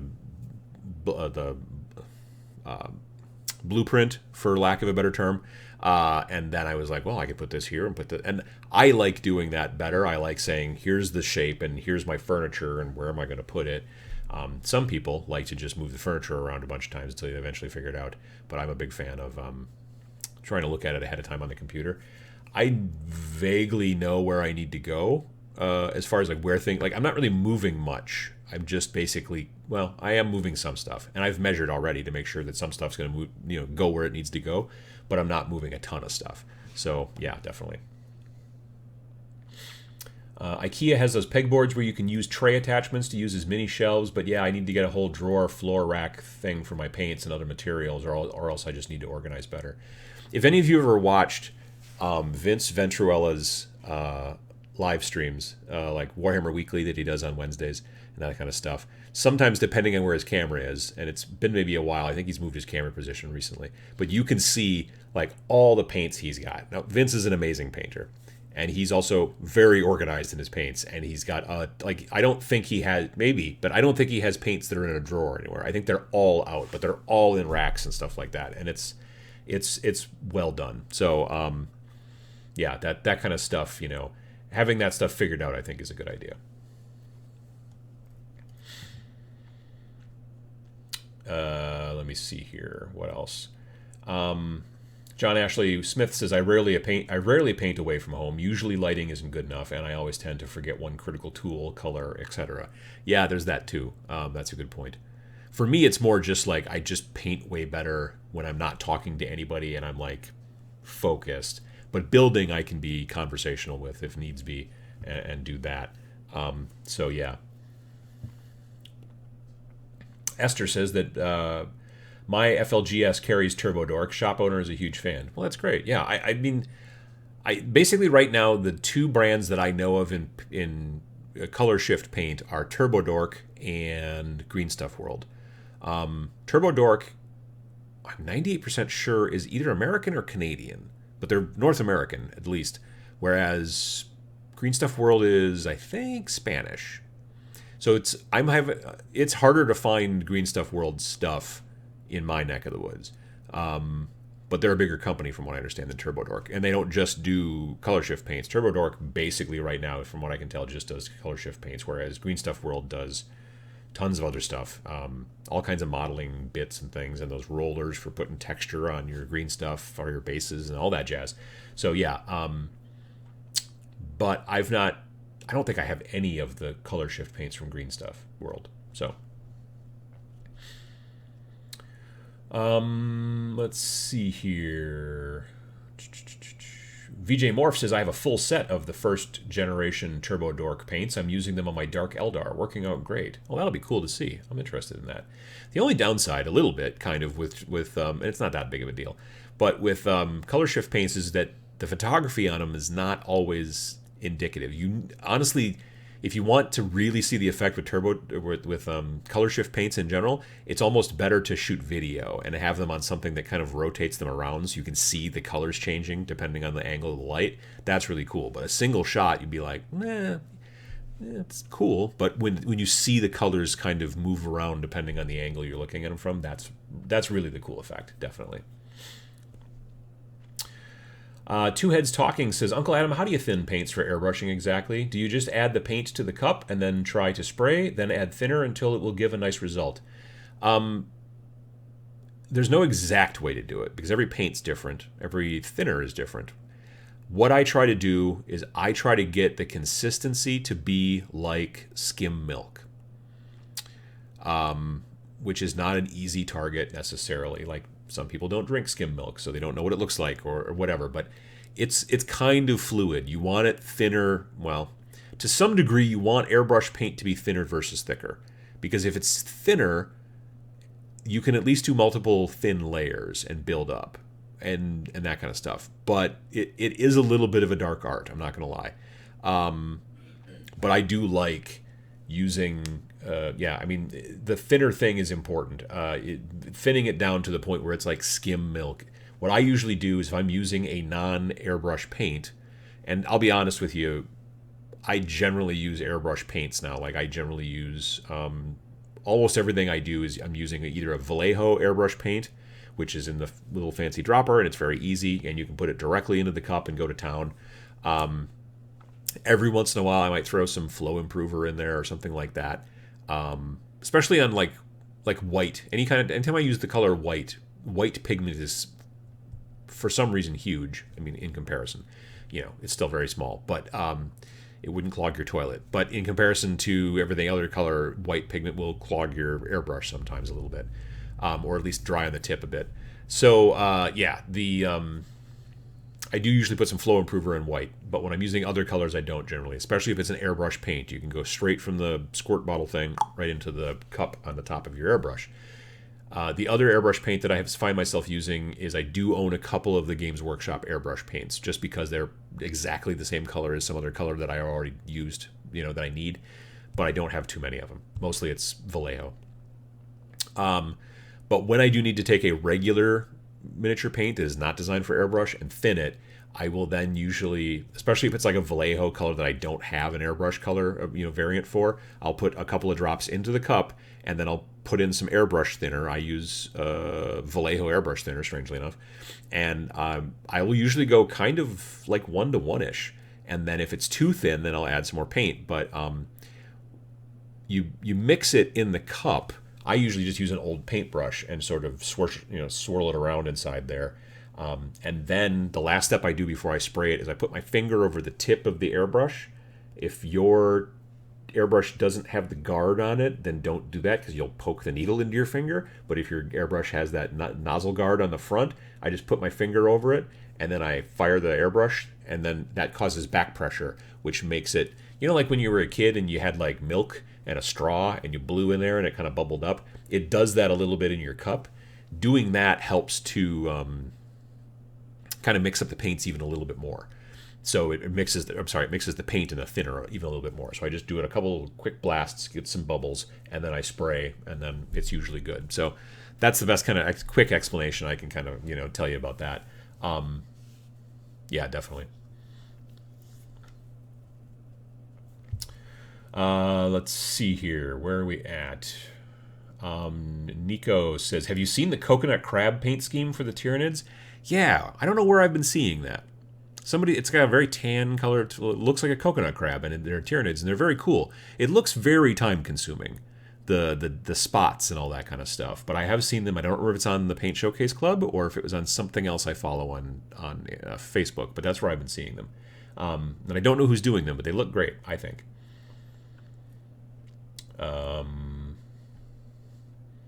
Let's see here. Trey says, oh man, I just made it to the show. I'd like to say I was very busy cleaning up my hobby space, but no, I just woke up. Yeah, I get that. That's not a problem. The Big Hammer says, I've used the Green Stuff World color shift paints. Work great on the endless spells. Yeah, I could see that. I could see that on a couple different ones of those endless spells. Yeah, I could see that working very well. JP Got Rocket says, I've never painted with skim milk. No, you shouldn't do that. That'll smell terrible.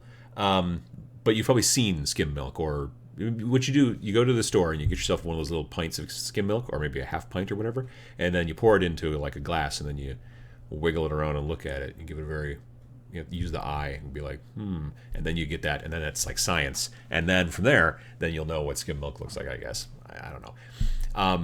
I used to read and see blogs. People are like, oh, you got to get it to the consistency of milk. And being from Wisconsin, I don't know. I mean, I know other places have different grades of milk, but I don't know. I think our milk is better. But like whole milk is, it's not butter, but it's really thick. And so skim milk is it's also what I prefer to drink, strangely enough. But there you go. Fabian says, for airbrush dilution, I'm going to mispronounce it's spelled angel, but I know it's like Angel is how you would pronounce it properly in his language. And I know it's not pronounced Geraldez, but it's how it's spelled, and I suck at Spanish. Anyway, you guys know who he is. He's a famous airbrush miniature painter and genius. Recently just released a great video explaining how he works with each type of paint from Vallejo. Super useful. I would definitely look up his YouTube channel. Yeah, he's a master. He's amazing. I saw so Cool Mini or Not made this game. They did a Kickstarter for a game recently called, well, not recently, it was earlier in the year, but it was called Death May Die or something, or Death Must Die. And it's like a Cthulhu game.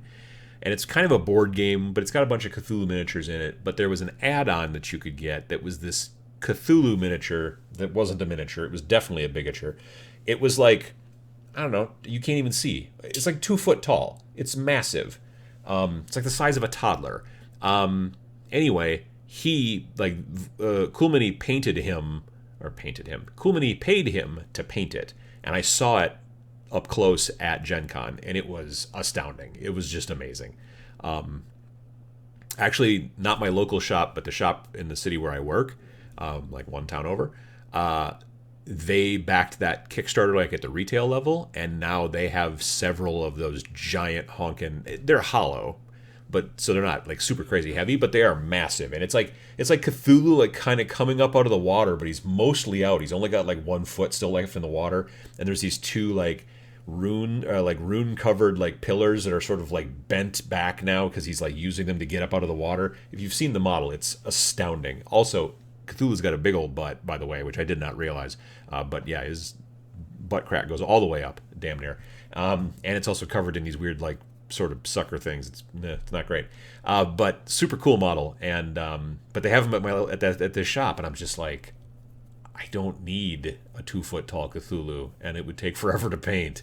So I'm not buying it. But we'll see how it goes.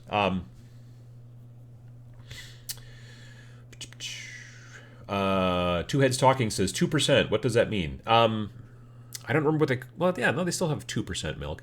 There's whole milk, there's 2% milk, there's 1.5% milk, and then there's skim milk, which they now call fat-free. And I think that those numbers have to do with the amount of milk fat in the milk or something. I'm not a milk scientist or a farmer, but yeah, I prefer skim milk, not just because when I was a kid growing up, it was always 2% milk. That's what my parents liked, and so I was like, all right. But when I was in college, I was working at a camera store, and someone came in who worked there, and she brought, I think, cookies that she had made. It was one of my coworkers, and she brought skim milk because you want to have milk with cookies. It makes sense. And I was like, I've never had skim milk before, and I drank some, and I liked it because it was so cold. Like the more fat that you can get into milk, sometimes it's harder to get the milk to seem cold. It's like, I think like like a glass of milk. If you have a glass of 2% milk and a glass of water, the glass of water, if they're the exact same temperature, to me seems more cold because there's no fat in it. I don't know. I'm just making this stuff up, but I've preferred skim milk since. So yeah, it's just a personal preference, but it is definitely thinner. Let me see where we at. Okay. Mr. Kivoshi says, how far are you willing to travel to play a pickup game? I've been looking for people to play more GW games, but quite a few people I've spoke to live quite a long distance away. They are 15 plus miles away. I drive at least 25 miles one way to get to work every day.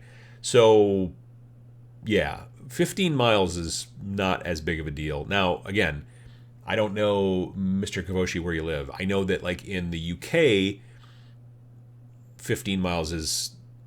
technically 15 miles is 15 miles, but 15 miles is perceived as being a further trip in the UK than it is, say, in the United States. Here in the United States, we drive all over the damn place for reasons, and partially because we have to, because it's a big country. So yeah, like I said, I drive about 25 minutes to work, 25 miles roughly to work, and then 25 miles back every day. So to me, that's not a super crazy long distance.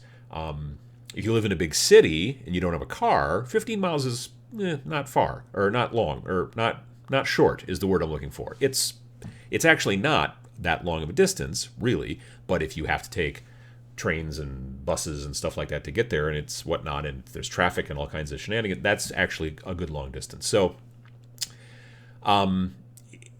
because of that, it's personal preference. Like for me, going 15 miles to play a game isn't that big a deal. I hop in the car and I drive there. But depending on where you live, that can be daunting. Absolutely. So, yeah, that's a difficult one. It depends on how much you want to play. if it's a whim, then sometimes 15 miles can be a problem, especially depending on where you live. If, again, like I said, it's a big city, or you've only got public transportation, or there's lots of traffic. But if it's a thing where you're like, we're gonna get together and we're playing a big long game that's gonna take some time, or we're gonna play a couple of games today, maybe try to attempt a little mini campaign, then it's probably worth your time to take the trip if you can. You know, it depends. Yeah, that's kind of a personal preference thing, so I can't say this is the answer, but some things to think about.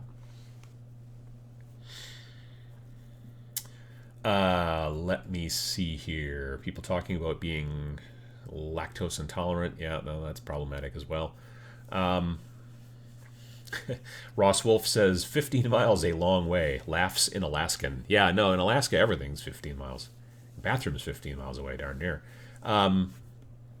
Frankie Lee Bailey says, I used to be the maintenance manager at the dairy plant for ShopRite grocery stores. The percentage of milk is milk fat and milk solids by volumetric weight, and it is government regulated. Well, that's important. See, I was nearly almost right there.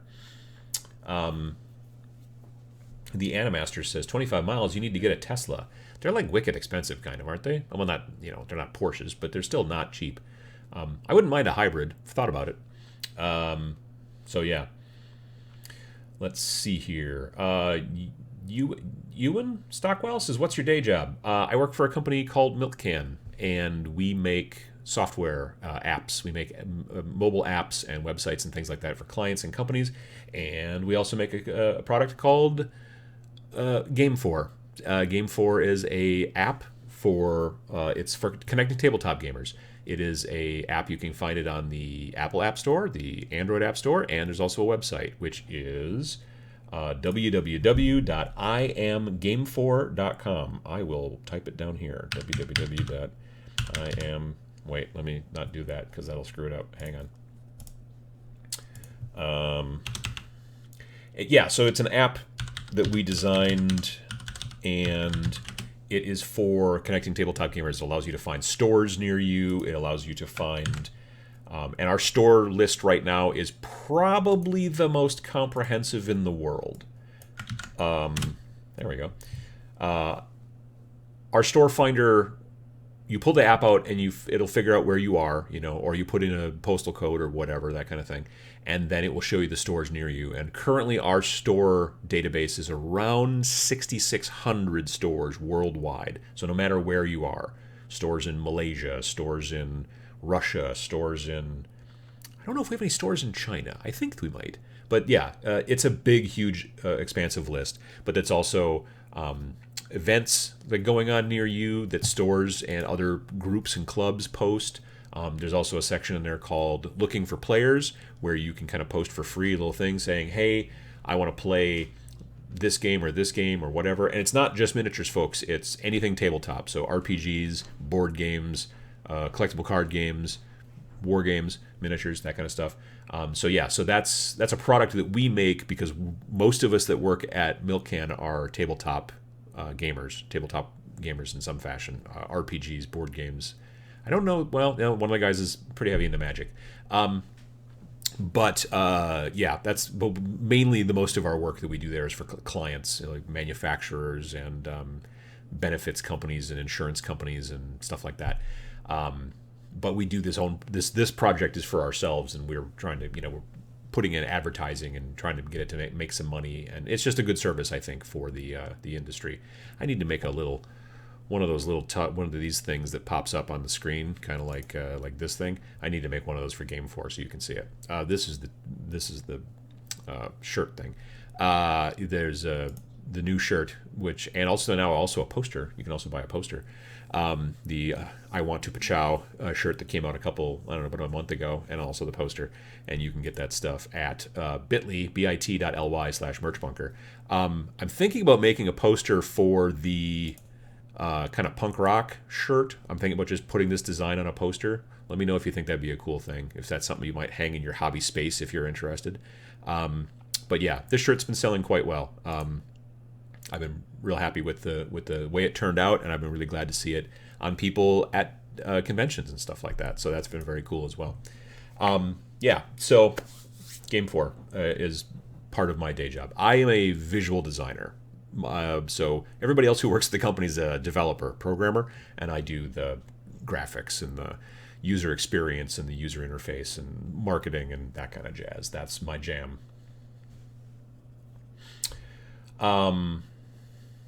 Let me see here. Ironic, long discussion of milk, and then I work for Milk Can.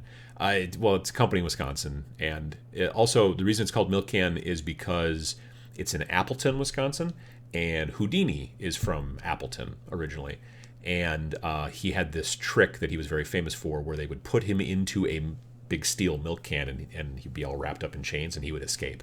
So the milk can trick was the milk can escape was the big thing that he was known for, I guess, and whatnot.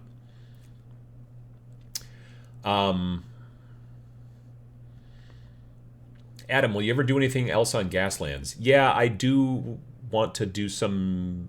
I recently picked up from Anvil Industries. They are now making a bunch of cool little resin bits for Gaslands, like flamethrowers and machine guns and like armor plates that you can put on your cars, your whatever Hot Wheel cars or whatever. So I did just get those in the mail.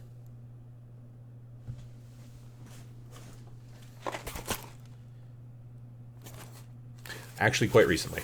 Now that I come to think of it, is this them? Maybe. No. Oh yeah, it is. Yeah. So you can't really see this, but this is different armor plating, like little different chunks made out of resin. So you could cut this off and then glue it to the front of your vehicle or the sides of your vehicle to make it look like armor plating. I think there's guns in here too. Yeah, this is there's some, you can see there's some missile racks over here and some turrets and machine gun flamethrowers and crap like that, and some other models in here and stuff that I bought from Anvil Industries recently as well. And I'd forgotten that they didn't make it to the basement yet. Sorry about all the crinkling noises, but yeah. So that is hopefully something I want to do soon to talk about those things. Again, this is also like I own a set of like dice for Gaslands. And they're in the basement somewhere. And when I find them, they'll be like, hooray. And maybe I'll make a little Gaslands box and put all the Gaslands stuff in there. That's actually probably definitely a thing I'll do because I know I have a bunch of partially started Hot Wheels cars down there too. Swan asks, is there a fee to have your store in the app? No, there's not. If your store is not currently listed in the database, there is a thing. I think if you go to our website down towards the bottom, there's a thing for store owners, and then you can email through there and say this is my store, and we'll double check it real quick on like Facebook and stuff like that and everything and whatever. And then yeah, and if you want to get verified, if a store wants to get verified, so just having your store in the database, like I said, we already have 6,600 stores in the database, so your store possibly might already be on there. But if you want to start putting your store's events into that event database, you can do that for free as well. You just have to contact us, and we just verify, and then we give you your, whatever, and we hook your Game4 account, your personal Game4 account, to your store, and then there's a web-based, portal, so where you can put in your events, so you're not having to put in all the events for your store with your thumbs, on your phone. You can do it actually in front of a computer or a laptop or whatever. And also you can set it up so like, you can have recurring events, like because Friday Night Magic is generally every Friday, and you don't want to have to put it in there every Friday. So you can set it up to go recurring, not forever, because that would fill the database and cause everything to be sad.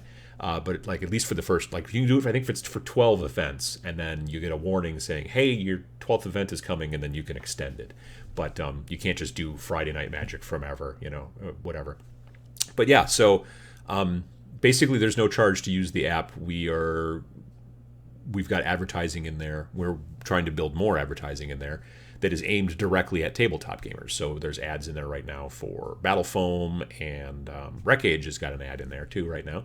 And so we're trying to get more ads in there that are directly, specifically aimed towards tabletop gamers. We don't want Clash of Clans and Geico and stuff like that. So we built our own ad network, kind of. Our own ad stuff to put in there so that we can do that. And it's been working out pretty well. So, all right. Justin Ward says UX UI is a blast sometimes. Sometimes, yeah, it is. It's a lot of work sometimes too. Let's see here. Paint up some cards and show them to us, please. I will eventually. Yes, that is the plan. Brian Griffiths says, Secret Weapon makes a whole bunch of great brass etch stuff for Gaslands conversions, too. Oh, cool. I haven't seen those yet. I was just on the Secret Weapon website recently looking at some more of the terrain tiles, because I bought some earlier in the year?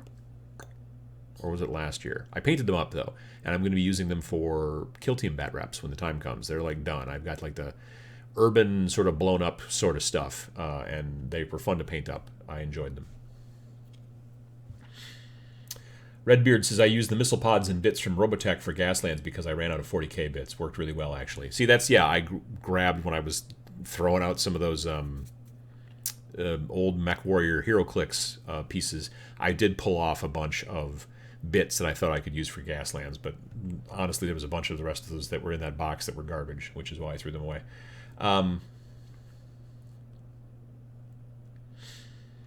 Let's see here. What else? Adam, can you add dice games as a genre in Game 4? I think that would probably fit under board games. Like, we look at basically, like, if you've got, like, a card game, like, that's not collectible, that we kind of fit, like, let's say Netrunner was a collectible, a non-collectible card game. Say, living card game. Or Dominion, those types of games. We kind of, even though there's no board per se, we can kind of lump those under board games.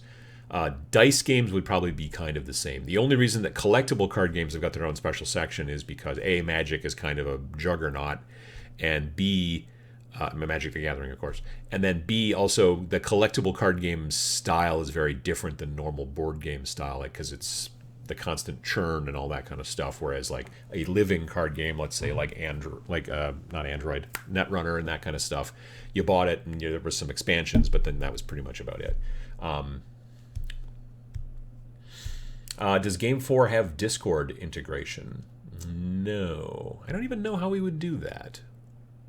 We'll have to think about it a little bit, honestly. Interesting. I'm going to take a picture of that so I can remember it. Because if I don't take a picture of things, I don't remember them. Boof. There we go. So, yeah, that's something. We may think about making a Discord, honestly. Potentially. I don't know. That's a good question. Alex Williams says, any plans for some Tabletop Minions dice, or did I dream that? I did a set of Tabletop Minions dice a couple years ago. I am looking into doing a new set. I am talking with a manufacturer right now who would be able, because the ones I did in the past I got through Chessex. So Chessex has got a huge line of like custom dice you can do, but they are generally, they get them produced where they have all the pips on all the sides except for the 6. The 6 is blank, and then they put a whole bunch of them into a laser cutter, like all set in there the right way, and then they just laser cut your design on every 6 on, and then they put some white stuff in there or whatever color the pips are supposed to be, and then boom, you're done. But you can't go to them and go, hey, I want, not very easily at least, and not inexpensively, you can't say, I want dice that are every side different, So I am talking currently to a manufacturer and maybe releasing dice where every side is a different. I mean, it'll still be a 6-sider, 1, 2, 3, 4, 5, 6, but it won't just be normal pips and then my logo on the 6. It'll be a little bit more interesting. So we're seeing about that. But I am already currently talking to somebody about that. But we'll see. Maybe by Adepticon, but I don't know. But yeah.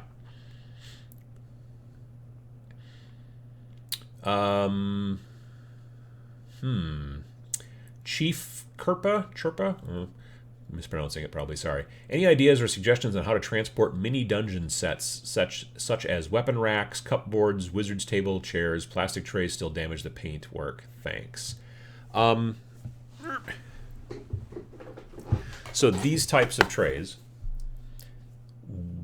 or bigger ones, obviously, this is kind of small, but would work, but you're talking about how having your painted little weapon racks and bookshelves and stuff like that you have in your dungeon tiles, them banging around in here scrapes the paint. I agree. It probably does. There's a couple different really quick DIY ways, in my opinion, that you can kind of fix that. If you want to get super fancy, you could buy like craft foam and like glue it to the inside of all of these pieces, that will take forever. If you want to do it, knock yourself out, but it'll be a giant pain in the ass.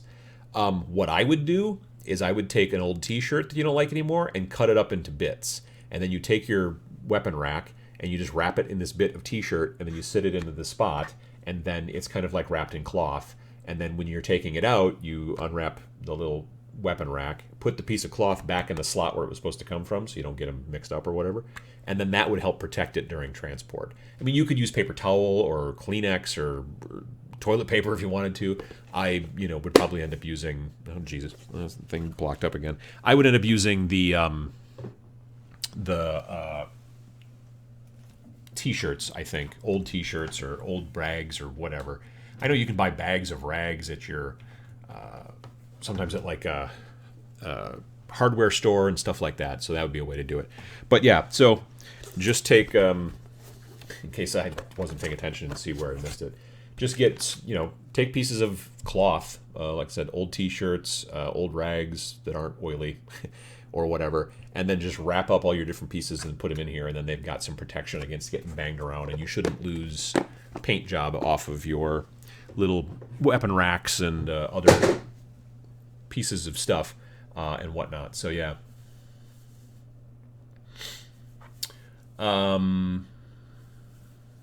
VJ Morph says, anyone know if the Army Painter wet palette is out yet? I believe it comes out in December. I'm pretty sure it comes out in December, yes. It's nice. They sent me one, and I like it. It's not watertight or airtight, which at first I was kind of like, well, that's kind of a bummer, because the wet palette I use now is technically airtight, well, watertight at least, but it's like a sandwich container, Tupperware type of thing.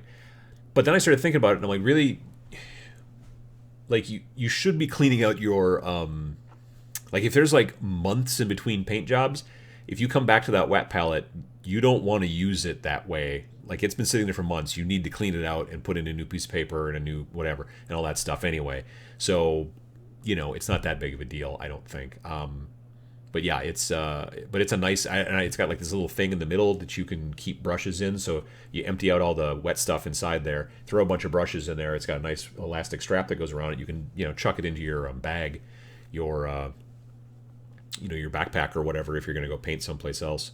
And that's kind of cool. So definitely. But yeah, it's a decent size too. And it's supposed to be cheap. I think it's going to be around $20 or something like that, which is a pretty decent size or price. Leslie says, in your Game 4 app stores, it does not take into account ferry crossing times, just the physical distance.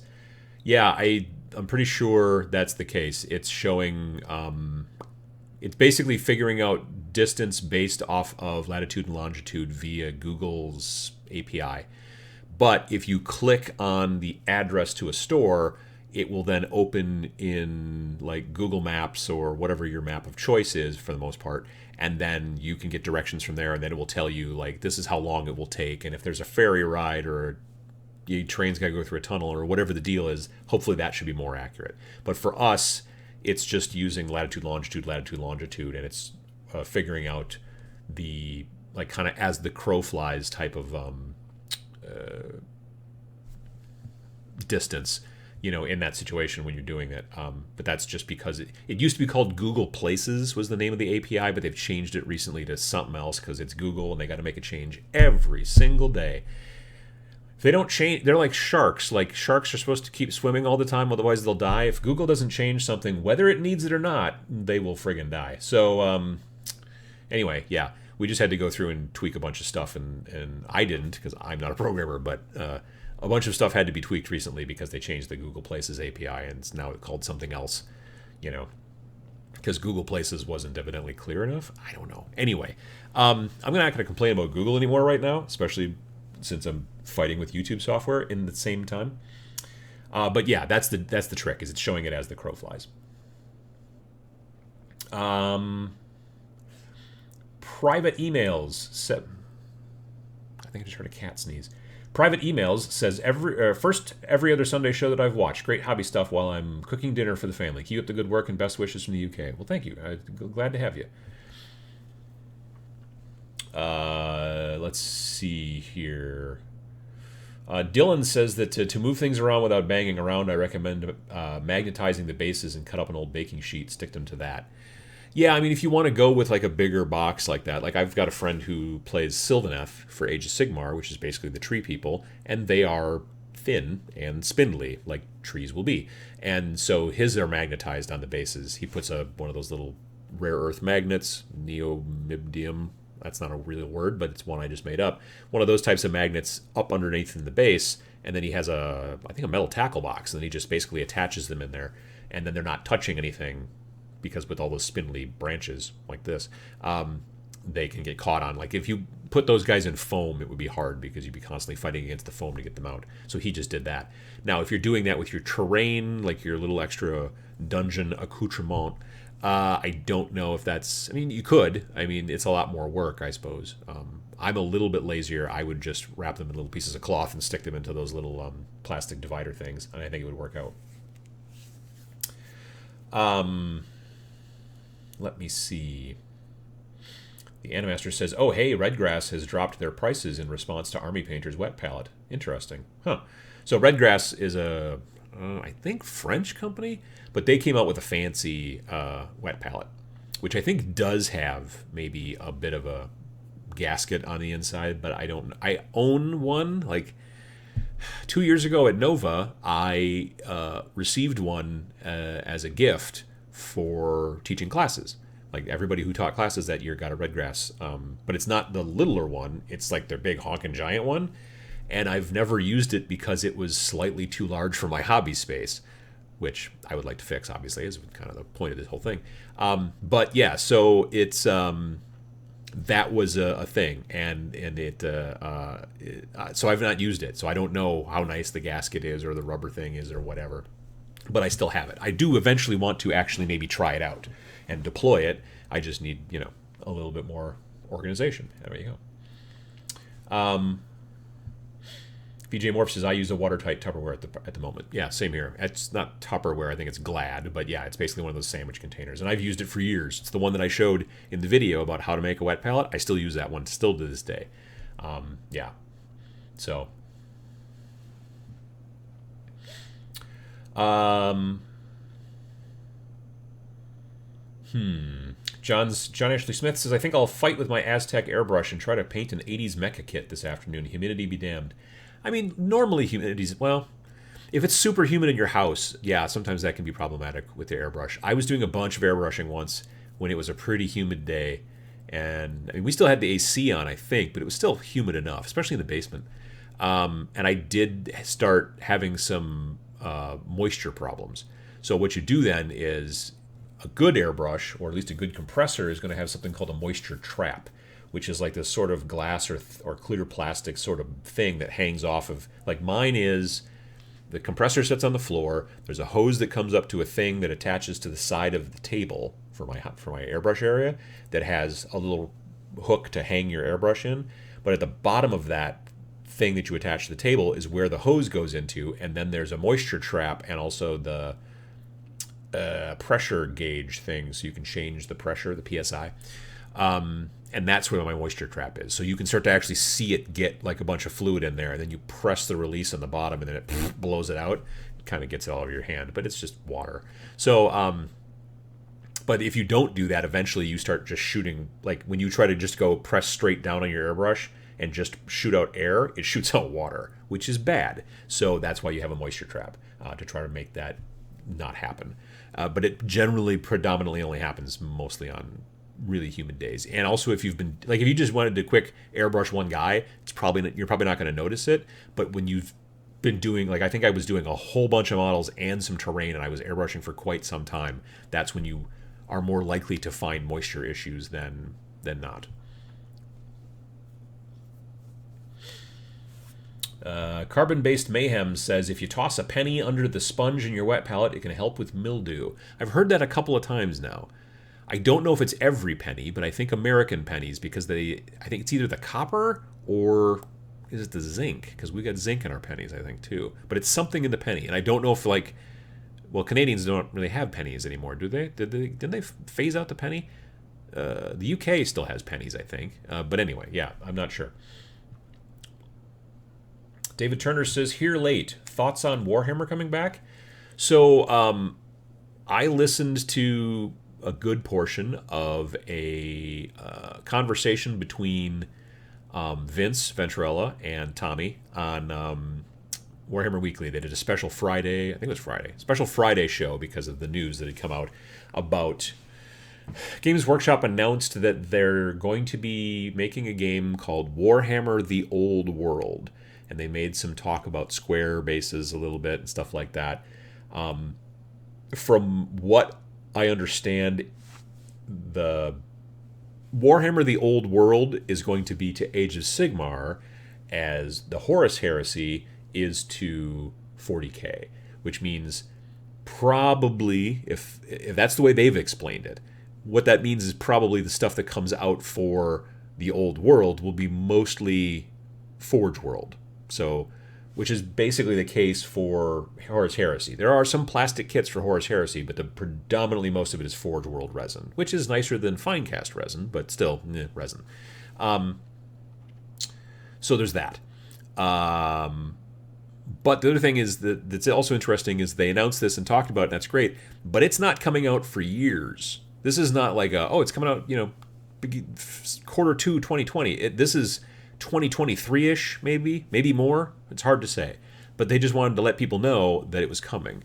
And so if you really want to listen to it and you're really interested, I would tell you definitely go look for Vince Venturella's channel and go look at the most recent Warhammer Wednesday, Warhammer Weekly, whatever. It's usually on Wednesday. Warhammer Weekly is usually on Wednesday, but it was on Friday this time. And so I would definitely listen to their conversation because it was, I think, very well informed. Because those two are far more into Warhammer, the old fantasy battles, and the new Age of Sigmar than I am. So yeah, that's a good thing to check out. It's interesting. If it's on square bases, I'm generally not that interested. Their thought process, and I like the idea of this, is that it'll still be round bases, but you'll have rectangular trays, kind of like you do in that game, the Song of Ice and Fire from Cool Mini or Not, where the models themselves are on round bases, but when you put them into their ranks, you put them on these trays. And then the nice thing about having the round bases is that if this horse and this horse are touching, you can turn one, you know what I mean, or whatever a little bit, so they're not like bumping into each other. Back in the day when you were building stuff for Warhammer Fantasy, it was real pain to make sure that everybody kept their stuff close by, because when you're putting them in ranks, you didn't want this guy's spear hitting the other guy in the back of the head and scraping the paint and all that kind of jazz. So yeah, that's definitely something to look for. Let's see here. Tony G says, Uncle Adam, what's your favorite 40K Kill Team faction? That's a good question. So currently I've got 6 kill teams finished. I mean, I'm going to still probably add stuff to each of them a little bit here and there and increase their rosters, but they're at least 100-point playable armies and they're finished. Primaris, Black Templar, Death Guard, Death Watch, Imperial Guard, Necrons, and Black Legion Chaos. On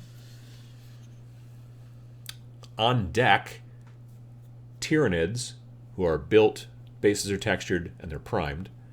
And then Tau, who are just built, bases aren't textured and they're not primed. And Admech. And then beyond them is Orcs, who are bought but not yet built.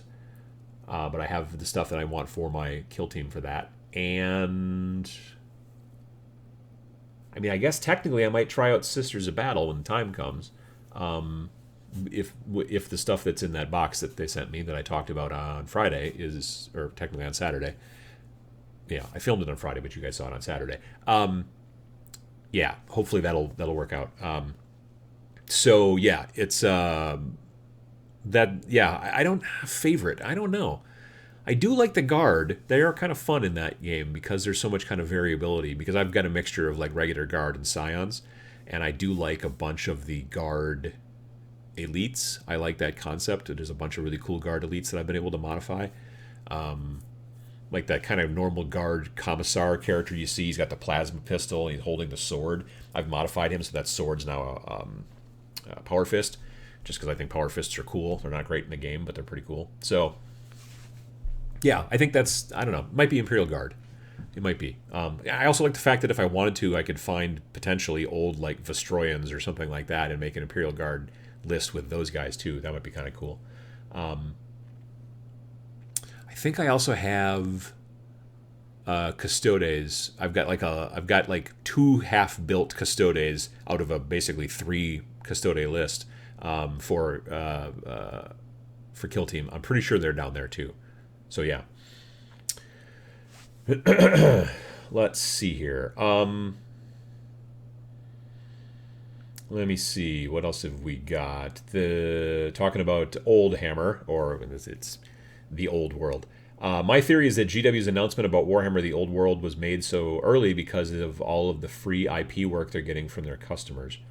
Yeah, I could see that. I mean, there was also a lot of talk, not a lot, but a decent amount of talk in that conversation between Vince and Tommy on Friday, where they talked about the video games like Total War Warhammer and stuff like that, and how much kind of hay that's been making for Games Workshop, and how, but the thing is that people are playing those games and are like, this is very interesting, and I hear there's a tabletop game, I am interested, and then they're finding that it's not exactly the same because it's Age of Sigmar, which some of them are like, well, that's cool, but other ones are like, but I really want, Tomb Kings or whatever, and that's fine too.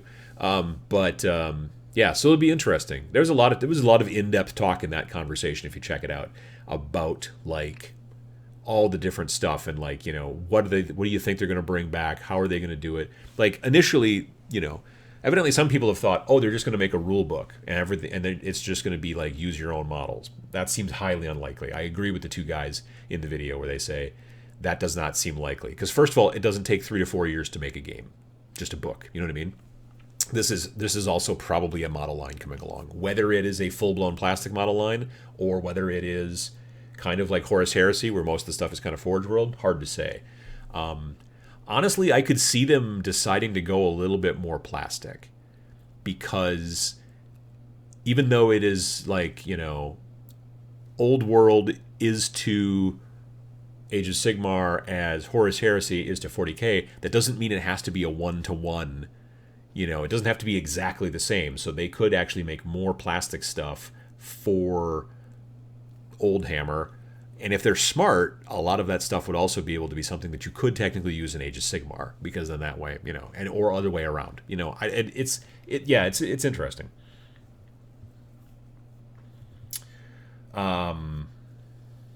Yeah, definitely. I think that'd be a lot of fun. So, what else? Look cool, but also not great in the game. Grey Knights. I do want to make a Grey Knight kill team eventually too. I think that'd be sort of fun. So yeah, I think we're just about done for today, and I want to again thank everybody for coming and watching and coming in, and the good wishes for my mom and all that stuff. I really appreciate it. I've had a lot of people in the comments over the last couple of days say, don't worry about making videos, and because now my mom's got some help, by being at the rehab center, and it's not just me. I think that it's less of an issue. That all being said, I have 2 hobbies. I have wargaming and all the little building and painting people, and then I have this, making videos, this community and stuff like that. So I think that if I was to stop doing both for a while, it would, I said this in the video on Saturday, it would drive me a little nuts. So I appreciate folks coming out and checking out the videos, and I'm going to, life might get in the way, but I'm going to try a lot to, I'm a creature of habit, so I can see myself hopefully being able to keep up with the videos, and I think it should be good. I'll let you know if I can't. If there's some sort of problem, I'll let you know. But I just want to say again, thanks to everybody, and I really appreciate all the kind words and stuff. And it's been really great. So yeah, we'll see you again in 2 weeks, and have a good time. And if you really want to, and I think it's not a bad idea, look at organizing your hobby space. Get some shelves and those little plastic things, and or make your own out of cardboard. You could do that. I honestly ought to just make a bunch of organizing stuff out of all the cardboard I'm going to try to recycle. Last minute tip. Well, we'll leave it there, and we'll see you again in 2 weeks, and thanks again. Thanks for watching.